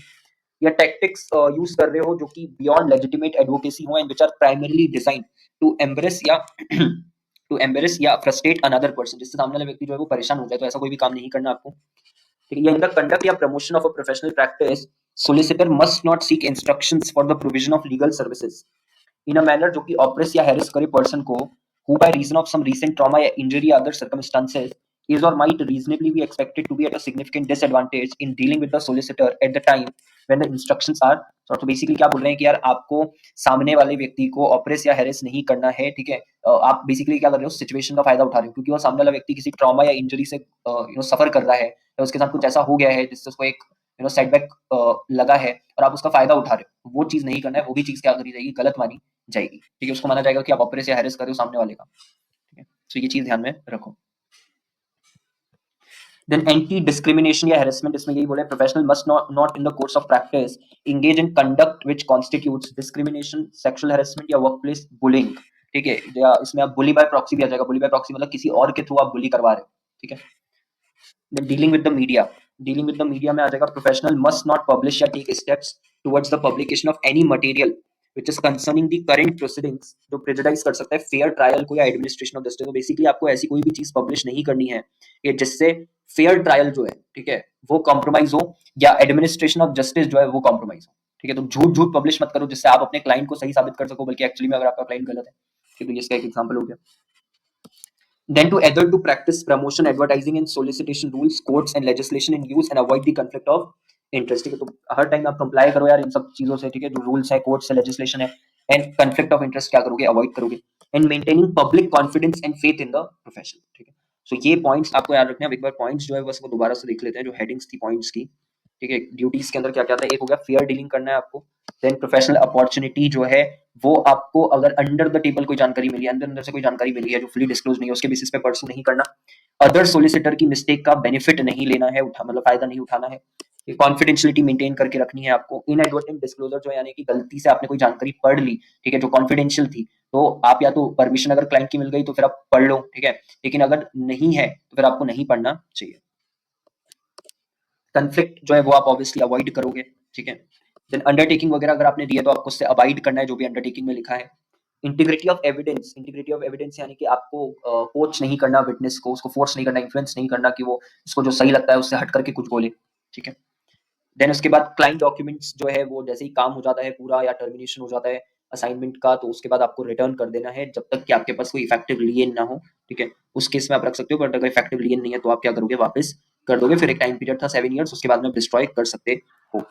In dealing with other person, तो दूसरे पर्सन के साथ यानी कि जो इन्वॉल्व है उसी केस में, ठीक है, उसके साथ जब आप डील कर रहे हो तो किस तरीके से आपको डील करना है वो आपको यहाँ पर बताया होता है। क्या ऐसी चीजें जो आपको नहीं करनी है, जैसे कि एक तो क्लाइंट को चढ़ाओ मत बता करके कि आपका ये भी राइट बनता है, ये भी राइट बनता है, ये भी सब कुछ है। ठीक है, वो सब नहीं करना आपको, जिससे सामने वाला पर्सन मिसलीड हो जाए। ठीक है, जो सामने वाला अदर पर्सन है वो क्या हो जाए, मिसलीड हो जाए। दूसरा, आपको उस पर्सन को डराना नहीं है। ठीक है, तीसरा, आपको कोई भी ऐसे टैक्टिक्स यूज नहीं करने जो कि यूज नहीं करे जाने चाहिए जब एडवोकेसी की हम बात करते हैं। ठीक है, जिससे सामने वाला पर्सन जो है वो क्या हो जाए, परेशान हो जाए। एंड लास्टली, जो सामने वाला पर्सन है अगर वो किसी ट्रॉमा या इंजरी से सफर कर रहा है तो उसका बेनिफिट आपको नहीं उठाना है। Then anti discrimination and harassment, ठीक है, ये चीज नहीं होगी। एंड देन उसका डीलिंग विद द मीडिया, तो ये सब पॉइंट्स आप ध्यान में रखोगे। फिर एथिकल डिलेमा की बात हुई है, तो एथिकल डिलेमा का मतलब क्या है? चैलेंजिंग सिचुएशन जहां पे पर्सन को चूज करना होता है बिटवीन टू एक्शंस, ठीक है, both of which go against the moral principles. तो दोनों ही मॉरल प्रिंसिपल्स के खिलाफ है, बट उसमें से फिर आपको अगर चॉइस करनी पड़े तो कौन सा चुनोगे आप? सो मॉरल पजल हो गई बेसिकली, जिसमें neither option is clearly the right one. The difficulty comes from conflicting moral values. We are doing one thing means breaking the another, ठीक है, ये करेंगे तो ऐसा हो जाएगा, तो ये करेंगे तो ऐसा हो जाएगा, तो बेसिकली दोनों ही केसेस में नुकसान तो हो ही रहा है। In simpler terms, an ethical dilemma happens when you are faced with a choice that's really confusing because each option has serious consequences. What's right for one person might be wrong for someone else. ठीक है। उसके बाद absolute ethical dilemma जो है, वो absolute ethical dilemma कब occur होता है? जब दो मॉरल स्टैंडर्ड्स क्लैश होते हैं आपस में, making it impossible to follow both. Basically in an ethical dilemma if you follow one rule you end up breaking another, ठीक है, मतलब कहीं ना कहीं आपका जो एथिकल प्रिंसिपल की हम बात कर रहे हैं या मॉरल्स की बात कर रहे हैं, कोई सा भी आप ऑप्शन चूज करो, वायलेशन तो हो गई होगा। ठीक है। एथिकल डिलेमास और आल्सो कॉल्ड मॉरल डिलेमास, इसमें क्या होता है? डिसीजन लेना काफी ज्यादा टफ हो जाता है, forcing you to choose between a moral या immoral path. You encounter ethical dilemmas all the time in daily life, but everyone's experiences with them are unique, ठीक है। सो ये बोल क्या रहे हैं कि डेली लाइफ में फेस करते ही रहते हैं एथिकल डिलेमास, ठीक है। एथिकल डिलेमास अज्यूम कि पीपल जो है वो फॉलो करेंगे सोसाइटल रूल्स को, लाइक लॉज और religious teachings which can make like which can basically help them in making the right choice, ठीक है। और क्योंकि एथिकल डिलेमा का है तो कहीं ना कहीं वो राइट चॉइस जो है वो काफी ज्यादा चैलेंजिंग रहेगी। Then some examples of ethical dilemmas, क्या क्या एग्जांपल है कि सेक्रेटरी जो उसने डिस्कवर कर लिया कि जो बॉस है वो मनी लॉन्ड्रिंग के केस में इन्वॉल्व है, अब उसको डिसाइड करना है कि यार बॉस के खिलाफ बोले या ना बोले, ठीक है। Doctor refuses to give a terminal patient morphine, but the nurse can see कि पेशेंट जो है वो काफी ज्यादा उसको दर्द हो रहा है, बट फिर भी डॉक्टर जो है वो चीज नहीं कर रहा, तो वो भी क्या एथिकल डिलेमा है। While responding to a domestic violence call, a police officer finds out कि जो अटैकर है वो पुलिस चीफ का भाई है, and police chief tells the officer to make it go away, तो आप फंस जाओगे। Then a government contractor discovers the intelligence agencies have been spying on its citizens illegally, but is bound by contract and legalities to keep his confidentiality about the discovery। तो government contractor ने discover कर लिया है कि intelligence agencies जो है वो spy कर रही है, ठीक है, लेकिन वो उसको नहीं जो है डिस्क्लोज कर सकता बिकॉज ऑफ दी कॉन्ट्रैक्ट। तो ये सब क्या एथिकल डिलेमा है कि अभी इसमें करे क्या, ठीक है। देन कॉमन कॉजेस क्या हो सकते हैं loss of ethics and values के? तो सबसे पहले अनक्लियर पॉलिसीज अगर है, managers and employees exhibit poor ethical behaviour, अगर कंपनी के पास कोई क्लियर मॉडल ऑफ एथिक्स ही नहीं है, ठीक है, तो क्लियर एथिकल पॉलिसीज नहीं है, तो फिर ऑब्वियसली क्या होगा, मैनेजर और एम्प्लॉइज से एक्सपेक्ट नहीं कर सकते ethical behaviour. Some business have no formal ethical policy documents and offer no guidance at all, क्या कि भाई एक्ट किस तरीके से करना है, कैसे चुने कि क्या चीज सही है क्या चीज गलत है। अदर्स हैव पॉलिसीज जो कि अनक्लियर होती है, वेग होती है, इनकंसिस्टेंट होती है, या कंसिस्टेंटली एनफोर्स ही नहीं करी जाती, ठीक है। तो ये एक चीज हो गई, अनक्लियर पॉलिसीज अगर है तो लॉस ऑफ एथिक्स और वैल्यूज हो सकता है। Then conflict between organisational and individual goal, ठीक है, अगर एक इंडिविजुअल का गोल ऑर्गेनाइजेशन के गोल से बड़ा है तो वो ऑब्वियसली अपने पर्सनल इंटरेस्ट में क्या करेगा, काम करेगा, और अगर वो अपने पर्सनल इंटरेस्ट में काम करेगा तो वो कहीं ना कहीं एथिक्स को कॉम्प्रोमाइज कर सकता है। So when the organizational and individual goals overlap, ठीक है, it becomes difficult to balance the things. The problem arises when one thing has to be sacrificed for the sake of others. To achieve organizational goal, individual goal has to be compromised and vice versa. So इससे क्या होता है, ethical dilemma हो जाता है। Then cultural value and background, ठीक है, एक पर्सन का कल्चरल वैल्यू और बैकग्राउंड क्या है, ऑर्गेनाइजेशन में आप किस तरीके का कल्चरल वैल्यू और बैकग्राउंड सेटअप करने की कोशिश कर रहे हो, वो आपस में अगर अलाइन नहीं है तो भी वो चीज हो सकती है। So every individual decision is based on background. For some people it may be ethical to give priority for self and then decide about others. और कुछ के लिए क्या होगा कि पहले दूसरों को रखो फिर बाद में खुद को रखो, ठीक है। So background and value system से भी एथिकल डिलेमा हो सकता है। सिचुएशन जहां पे decision is taken by a manager, यहाँ पे क्या हो रहा है, it may be so that situation demands him to decide on certain things, जिसमें एथिकल डिलेमा है। Each company's culture is different but some companies stress profits and results above all. तो इस एनवायरनमेंट में मैनेजमेंट में turn a blind eye to ethical breaches if a worker produces results, क्योंकि हमारा focus किस चीज पे है, प्रॉफिट और रिजल्ट्स के ऊपर। तो अगर वर्कर अच्छा काम कर रहा है, रिजल्ट प्रोड्यूस करके दे रहा है, तो फिर हो सकता है कि मैनेजमेंट जो है कॉम्प्रोमाइज कर जाए एथिकल पार्ट पे, ठीक है। Like may be management is following this mentality कि the end justify the means, ठीक है, यानी अगर जो बोलते हैं कि अंत भला हो रहा है तो सब ठीक है, तो वो वाली चीज ऑब्वियसली यहाँ पर काम नहीं करेगी, ठीक है। जैसे for example automation of a plant, कि प्लांट को ऑटोमेट करना, तो वो कहीं ना कहीं एक एथिकल वाली बात है ना कि यार प्लांट का ऑटोमेशन होगा तो जो वर्कफोर्स है, ठीक है, वो कम हो जाएगी, ठीक है, तो कुछ ना कुछ वर्कफोर्स को आप निकाल भी दोगे, ले ऑफ्स भी कर दोगे, तो वो क्या एक एथिकल डिलेमा है। Then dynamic and different human nature, ठीक है, सभी लोगों का, ग्रुप ऑफ पीपल का ऑब्वियसली क्या होता है, अलग अलग नेचर होता है, ठीक है, डिफरेंसेस ऑफ ओपिनियन होते हैं। Whatever is ethical for one person may be unethical for another. Then ambition and discrimination, ठीक है, इसमें क्या बोला जा रहा है कि इंडिविजुअल वर्कर हो सकता है कि फाइनेंशियल प्रेशर में हो, या like they want more and more recognition, तो उस चीज के लिए वो क्या कर सकते हैं, पैसा कमाने के लिए, रिकॉग्निशन कमाने के लिए वो एथिक्स पे कॉम्प्रोमाइज कर सकते हैं, अगर उनको प्रॉपर रिवॉर्ड्स नहीं मिल रहे हैं तो। If they can't get the rewards they seek through accepted channels, ठीक है, they may be desperate enough to do something unethical, such as falsifying the numbers or taking credit for another person's work. Though diversity is an important part of business, some people may not be comfortable with people from different backgrounds and possibly be reluctant to treat them fairly. This kind of discrimination is not only unethical but illegal also, and it still remains common. अभी भी ये चीज होती है। Management की तरफ से pressure आ रहा है, ठीक है, क्या प्रेशर आ रहा है कि यार प्रॉफिट्स बढ़ाओ, रिजल्ट्स लेकर के आओ, तो ऑब्वियसली आप कुछ ना कुछ ऐसा कर सकते हो, ठीक है। ये सेम वही बात लिखी है, एंड जस्टिफाई द मीन्स वाली चीज। Whistleblowers may be reluctant to come forward for fear of being regarded as untrustworthy या नॉट अ टीम प्लेयर। हो सकता है जो व्हिसल ब्लोअर होंगे जो कि मैनेजमेंट की पुअर प्रैक्टिसेस को, अनएथिकल प्रैक्टिसेस को सामने लेकर के आ सकते हैं, वो भी सामने नहीं आएंगे, क्यों? क्योंकि उनको पता है कि अगर वो सामने आ गए तो उसके बाद में उनको अनट्रस्टवर्दी ट्रीट करा जाएगा, कोई भी ट्रस्ट नहीं करेगा उन पे, कोई भी इन्फॉर्मेशन शेयर नहीं करी जाएगी। टीम प्लेयर जो है, ठीक है, वो लोग नहीं बोलेंगे कि तुम तो टीम प्लेयर ही नहीं हो, ठीक है, तुमने जा करके बता दिया, वो सारी चीज। Therefore, ethical dilemmas can arise when people feel pressurized to do immoral things to please their bosses, or when they feel that they can't point out their co-workers or superiors bad behaviors.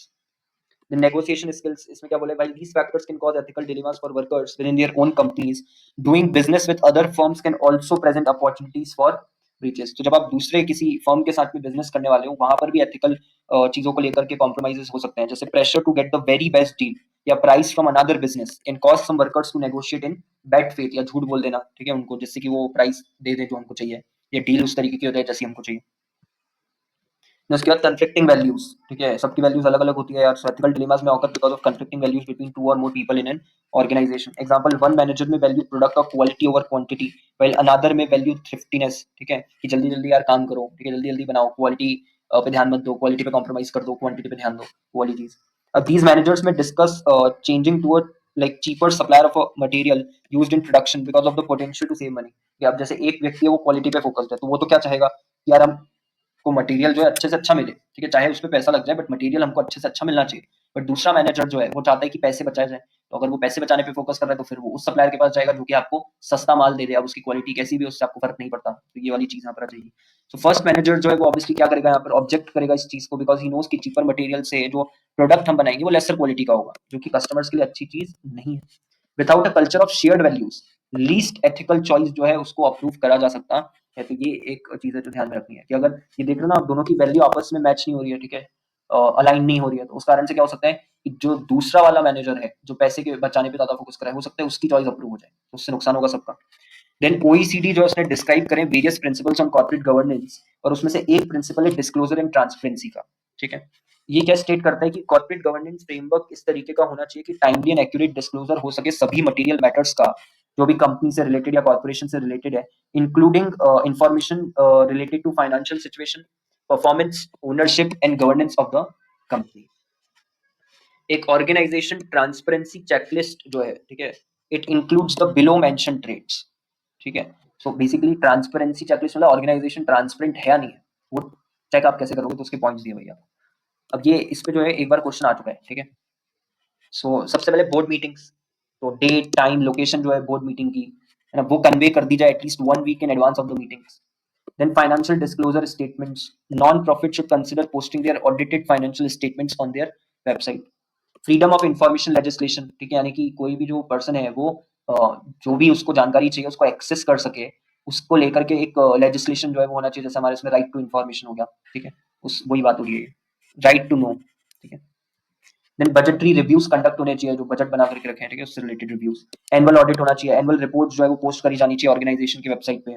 Strategic plans और priorities जो है BOD के, names of की staff as well as उनका contact information जो है वो भी वेबसाइट पर होना चाहिए।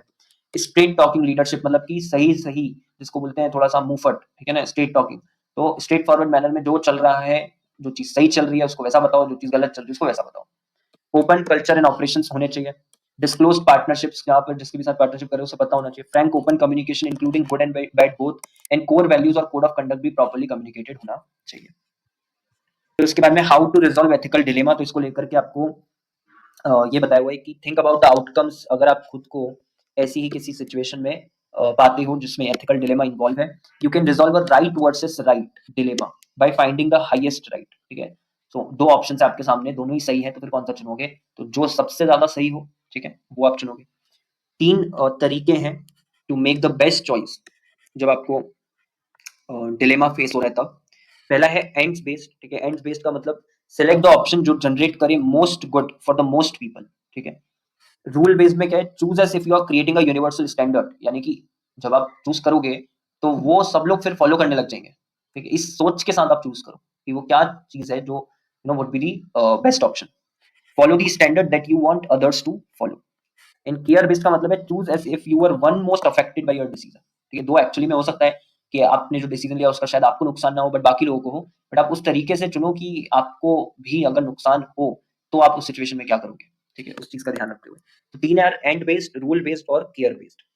Once you have identified an ethical right versus right dilemma, lay out your options according to these three principles. One approach will immediately present itself as the most right, ठीक है। कौन सा फॉलो करना चाहिए वो भी आपको पता चल जाएगा। Strategy for overcoming from the evils, ठीक है। इसमें क्या करेंगे हम? तो इसके अंदर है the human traits and characteristics जो शेप करते हैं ह्यूमन बिहेवियर को, and a few probable solutions are explained below, ठीक है। सबसे पहले सेटिस्फैक्शन, यानी कि जो है उसी में खुश रहो, वही वाली चीज है। To achieve happiness it is essential that the culture of being satisfied is developed in the organisation. Most challenging and unanswerable question on satisfaction क्या है? कि कितना इनफ होगा, ठीक है। तो इस चीज को ध्यान रखें कि जितना मिल रहा है उतने में सेटिस्फाइड रहो वाली चीज। ends not to justify the means, ठीक है। पीपल ऑफन से कि outcomes are important and method जो यूज करी जाती है वो मैटर नहीं करती, बट ये गलत है, ठीक है। We should achieve results by sacrificing the ethics and values, ठीक है। ऐसा ये नहीं बोलता है। जो ये जो बोला जाता था कि आउटकम आपका सही होना चाहिए, बाकी तरीका आपने कुछ भी इस्तेमाल करा हो, उसका ये मतलब नहीं है कि आप जो आउटकम है वो अचीव करने के लिए एथिक्स या वैल्यूज को क्या कर दोगे? सैक्रिफाइस कर दोगे। Sometimes people feel pressure to compromise their ethics, जब उनके पास में कोई लेजिटिमेट तरीका नहीं होता है उनके गोल्स को अचीव करने का। तो desire for success, excessive ambition, इनएडिक्वेट education, ये सब इस प्रॉब्लम की तरफ कंट्रीब्यूट कर सकते हैं। It's important to understand that no matter how noble the goal, the methods used to achieve it must be ethical.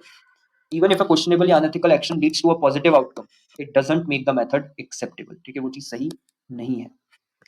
Then उसके बाद एथिकल लीडरशिप होनी चाहिए। Professional should lead the organisation like Krishna has he led Pandavas to success by guiding them to fight morally.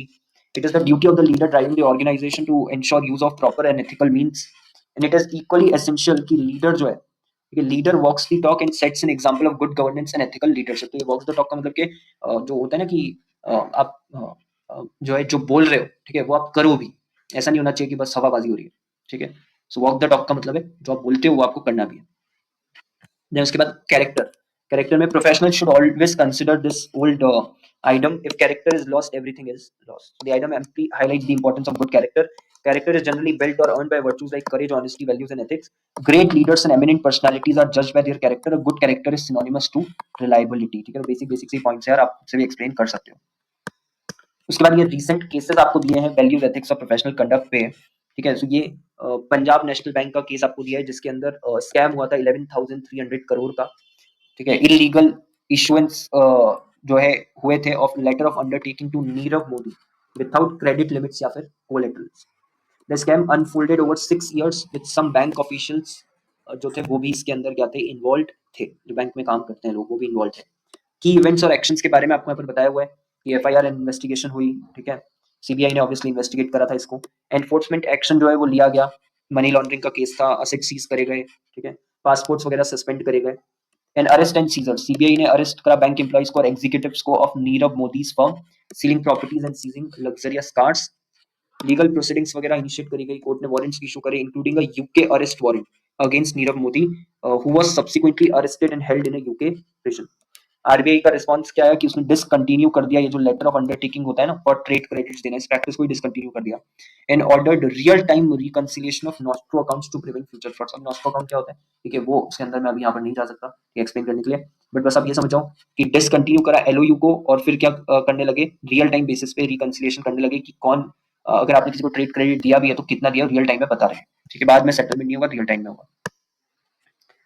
Yes bank, yes bank का जो crisis था, ठीक है, उसके अंदर भी अलग अलग फैक्टर्स थे, aggressive lending and risk management issues, governance failures, exposure to NBFC crisis and depositor withdrawal, यानी कि डिपॉजिटर्स को पता लगा कि यार चीजें गलत जा रही, तो उन्होंने अपना पैसा जो है वो निकालना चालू कर दिया। ठीक है, तो ये एक बार पढ़ लेना आप, ठीक है, बिकॉज इन केसेस के ऊपर जो है वो क्वेश्चन बन करके मतलब आया हुआ है, ठीक है, उन्होंने बोला हुआ है कि केस को एक्सप्लेन करो आप, स्पेसिफिकली लिख के दिया हुआ है कि पीएनबी केस एक्सप्लेन करो, ठीक है, तो वैसे आपको कोई सा भी दे सकते हैं वो लिख करके। स्टेप्स क्या लिए थे आरबीआई ने, मैनेजमेंट को टेक ओवर कर लिया था, मोराटोरियम जो है वो इम्पोज कर दिया था और रिकंस्ट्रक्शन स्कीम जो है वो लेकर गए थे, जिसके अंदर एसबीआई जो है उसने एक्वायर करा था 49% स्टेक, ठीक है, SBI investment to acquire 49% stake. Then IL&FS का केस है, इसके अंदर क्या हुआ था, इसके अंदर भी सेवन लिक्विडिटी इश्यूज हुए थे with over rupees 91,000 crore in debt. By mid 2018 its key जो सब्सिडियरीज थी वो स्ट्रगल करने लगी to repay the loans and deposits leading to defaults. Central government ने इंटरवीन करा citing mismanagement and NCLT suspended IL&FS board members. Government then sought to reopen IL&FS financial records. NCLT ने बाद में allow कर दिया banks को to declare IL&FS accounts as non performing assets, लेकिन recovery actions वगैरह बैंक को नहीं लेने दिया, ठीक है। एसएफआईओ ने चार्ज करा 30 पार्टीज को इसके रिगार्डिंग इंक्लूडिंग द ऑडिटर्स, क्योंकि उन्होंने कंसील करी थी इन्फॉर्मेशन या मिस रिपोर्ट करे थे फाइनेंशियल्स। एमसीए ने लीगल एक्शन लिया अगेंस्ट द ऑडिटर्स, ठीक है, उनको डिबार कर दिया गया, प्रॉपर्टी अटैच करी गई। Supreme court permitted SFIO to review the IL&FS accounts. Key failures included undisclosed bad loans, poor management decisions and deficient audits. Then crisis highlighted issues in NBFC regulation, prompting closer RBI monitoring of major NBFCs and deeper financial inspection. तो काफी simple ही है, ज्यादा कुछ है नहीं समझाने के लिए इसमें। डीएचएफएल केस जो है, डीएचएफएल केस में क्या हुआ, मेजर हाउसिंग फाइनेंस कंपनी थी और रिस्की लैंडिंग प्रैक्टिसेस कर रही थी under mister Rajesh Kumar Wadhawan's leadership. They extended large unsecured loans to newly formed shell companies bypassing standard loan terms and security measures. ये जो लोन थे amounting to crore of rupees were funnelled into private asset creation with insufficient disclosure in financial statements. Company ने establish करे approximately 6 lakh dummy accounts to issue non-recoverable loans to affiliated firms and circumventing the repayment. This diversion of funds allowed promoters to acquire personal assets shielded from the recovery efforts. तो उन्होंने क्या करे, खुद के लिए assets बना लिए उस पैसे से, ठीक है, जो भी घर खरीदना है, फलाना फलाना चीजें करनी है, वो पर्सनल असेट्स कर लिए और बाद में जब रिकवरी की बारी आएगी तो पर्सनल में से तो रिकवरी होगी नहीं, बिकॉज कंपनी अलग होती है, ठीक है, और जो प्रमोटर्स है वो अलग होते हैं, तो कंपनी की प्रॉपर्टी से रिकवरी होगी, तो कंपनी का पैसा यूज करके अपने लिए चीजें क्रिएट कर ली और जब बाद में रिकवरी की बात आएगी तो रिकवरी से भी बच जाएगी चीजें, ठीक है, क्योंकि वो तो पर्सनल असेट में काउंट हो रही है। तो इस तरीके का ये डाइवर्जन ऑफ फंड करा गया था। Due to these governance failures RBI ने इंटरवीन करा और सुपरसीड करा डीएचएफएल के बोर्ड को और इंसॉल्वेंसी प्रोसीडिंग्स क्या कर दी, उनके खिलाफ इनिशिएट कर दी, ठीक है। सो यहाँ पे कॉर्पोरेट गवर्नेंस प्रिंसिपल का वायलेशन हुआ है, सिस्टमैटिक मिसमैनेजमेंट हुआ है, रेगुलेटरी कंसर्न वगैरह सब इसके अंदर आ जाएगा इस केस के अंदर। देन हीरो मोटो कॉर्प का जो केस है, ठीक है, इसमें क्या हुआ था, इसके अंदर कंट्री के लार्जेस्ट टू व्हीलर मेकर ने डिसमिस कर दिया था अप्रोक्सीमेटली 30 एम्प्लॉइज को for breaching the companies code of conduct. ये जो एग्जीक्यूटिव्स थे इनको टर्मिनेट कर दिया गया था for falsifying the travel expense claims and accepting inappropriate benefits from vendor supplier and dealers contravening the company's internal guidelines. जो ये रिम्बर्समेंट मिलता है ना ट्रैवल का, ठीक है, उसमें कई बार लोग ऐसा करते हैं कि एक्चुअल जो खर्चा होता है उससे ज्यादा शो करते हैं, जिससे ज्यादा पैसा निकलवा सके कंपनी से, तो वो गलत है। The dismissals followed through investigations into the allegations conducted by independent third-party investigators after anomalies were discovered in the executive's activity records. Emphasizing the significance of this action, official highlighted Hero's steadfast commitment to integrity and ethical behavior, stating कि ये जो violations हैं इनकी कोई जगह नहीं है organization में. Hero Motocorp's management unanimously agreed that these employees could not remain with the company once the facts were established. Affected employees जो है उनको अफोर्ड करी गई थी अपॉर्चुनिटीज जिससे वो खुद को डिफेंड कर सके, but admitted to their misconduct, ठीक है, जब प्रेजेंट करा गया अलॉन्ग विद एविडेंस तो उन्होंने मान लिया कि उन्होंने वो गलत काम करा है। The official however decline to disclose their identities and positions. Obviously identity और पोजीशंस तो उन्होंने नहीं बताई है, बट ये जरूर बताया कि ऐसा कुछ केस हुआ था। देन फिर वॉक्स वैगन का आपको यहाँ पर दिया हुआ है, एमिशन स्कैंडल। इसमें डिस्कवर क्या हुआ था कि वॉक्सवैगन ने इंस्टॉल करे हैं डिफीट डिवाइसेस, ठीक है, अपनी डीजल कार्स में, जो इनेबल करते हैं व्हीकल्स को to cheat the emission test. कितना एमिशन होगा, ठीक है, वो जो टेस्ट होता है उस चीज का कि आपकी गाड़ी कितना एमिशन करेगी, उससे आप बच सकते हो, उससे चीटिंग कर सकते हो, यानी एक्चुअल में जो होगा उससे अलग फिगर आप शो कर सकते हो, क्यों? क्योंकि उन्होंने वो डिफीट डिवाइसेस इंस्टॉल करे थे। So many VW cars being sold in America had a defeat device or a software in diesel engines that could detect when they were being tested, changing the performance accordingly to improve the results. The German car giant has since admitted cheating emission test in the US. उसने accept कर लिया. The scandal resulted in a significant fine for the company and criminal charges for several executives. The case raised questions about ethical behavior and values within the automotive industry, as well as the need for stricter regulations and enforcement. And lastly VALIC financial advisers, इसमें क्या हुआ था, जो securities and exchange commission है उसने major financial services company VALIC financial advisers के ऊपर fine लगाया था for failing to disclose the conflict of interest in its investment advice. Investment advice वगैरह दी होगी किसी भी क्लाइंट वगैरह को, बट वो जो इन्वेस्टमेंट एडवाइस दी थी, ठीक है, उसके अंदर कॉन्फ्लिक्ट ऑफ इंटरेस्ट, मतलब उस सिचुएशन में उस क्लाइंट के इंटरेस्ट के साथ इनका भी इंटरेस्ट इन्वॉल्व था, ठीक है, विच वाज इन कॉन्फ्लिक्ट। तो वो चीज उन्होंने नहीं डिस्क्लोज करी कि हमारा कॉन्फ्लिक्ट ऑफ इंटरेस्ट है इस केस में। तो ऑब्वियसली जब आपका कॉन्फ्लिक्ट ऑफ इंटरेस्ट है तो आपको एडवाइस नहीं देना चाहिए, आपको रिफ्रेन करना चाहिए एडवाइस देने से, बट फिर भी आपने एडवाइस दी, और ऑब्वियसली बात है आपने क्या एडवाइस दी होगी, जिससे वो जो सामने वाला व्यक्ति है उसका फायदा ना हो, उसका नुकसान हो जाए, ठीक है, बिकॉज अगर उसका फायदा हो जाता तो आपका नुकसान हो जाता, बिकॉज आपका भी इंटरेस्ट इन्वॉल्व है। तो वो वाली चीज है।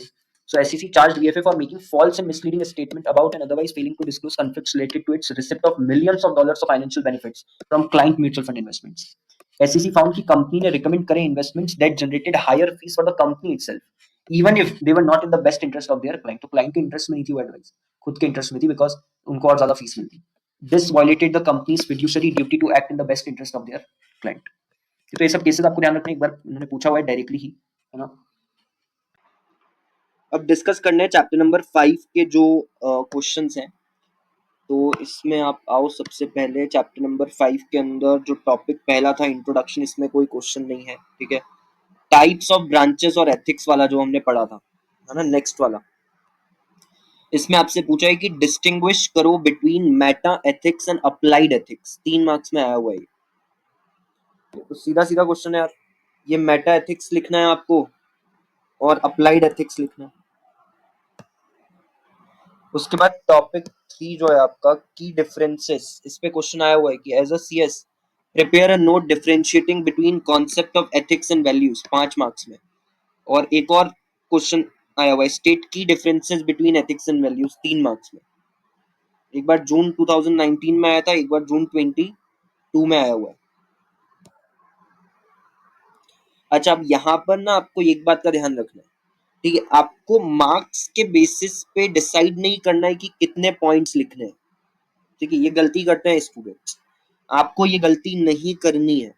अगर वो 5 मार्क्स में उन्होंने आपसे सेम क्वेश्चन पूछा है और सेम ही क्वेश्चन उन्होंने आपसे 3 मार्क्स में पूछा है, पॉइंट आपको सारे लिख करके आने हैं, पॉइंट आपको सारे लिख करके आने हैं। प्रोफेशनल एग्जाम में कितने मार्क्स का है उससे फर्क नहीं पड़ता, कंटेंट आपका सफिशिएंट होना चाहिए, कंप्रेहेंसिव होना चाहिए, ठीक है। नेक्स्ट इसके बाद में एथिकल प्रैक्टिसेस वाला जो टॉपिक है, इसमें से क्वेश्चन पूछा है कि explain the principle of autonomy used in ethical practices, 3 marks के अंदर। तो ऑटोनॉमी वाला ये रहा यहाँ पर, ये एक्सप्लेन करना है। उसके बाद आईसीएसआई कोड ऑफ कंडक्ट से क्वेश्चन है,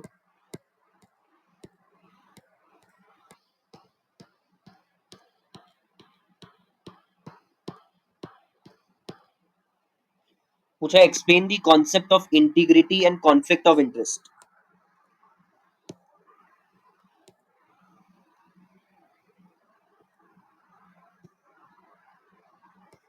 तो कॉन्फ्लिक्ट वाला तो यहाँ पर ये रहा दिया हुआ है, ठीक है। इंटीग्रिटी वाला जो है वो आप ऊपर भी आपको एक्सप्लेनेशन दिया इंटीग्रिटी का, वो वाला एक्सप्लेन करके आ सकते हो, ठीक है। यहाँ पर कॉन्फ्लिक्ट तो यहाँ से कवर हो जाएगा।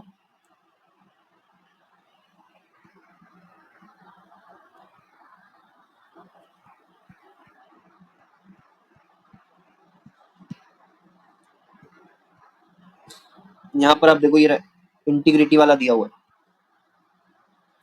ठीक है, तो यहाँ से भी इंटीग्रिटी वाला लिख के आ सकते हो, बात सेम ही है, ठीक है। इंटीग्रिटी में कोई ऐसा नहीं है कि अलग चीज हो जाएगी, तो बात सेम ही है। उसके बाद what do you mean by ethical dilemma, ये भी 3 मार्क्स में आया हुआ है। सो एथिकल डिलेमा वाली चीज भी यहाँ पर होगी।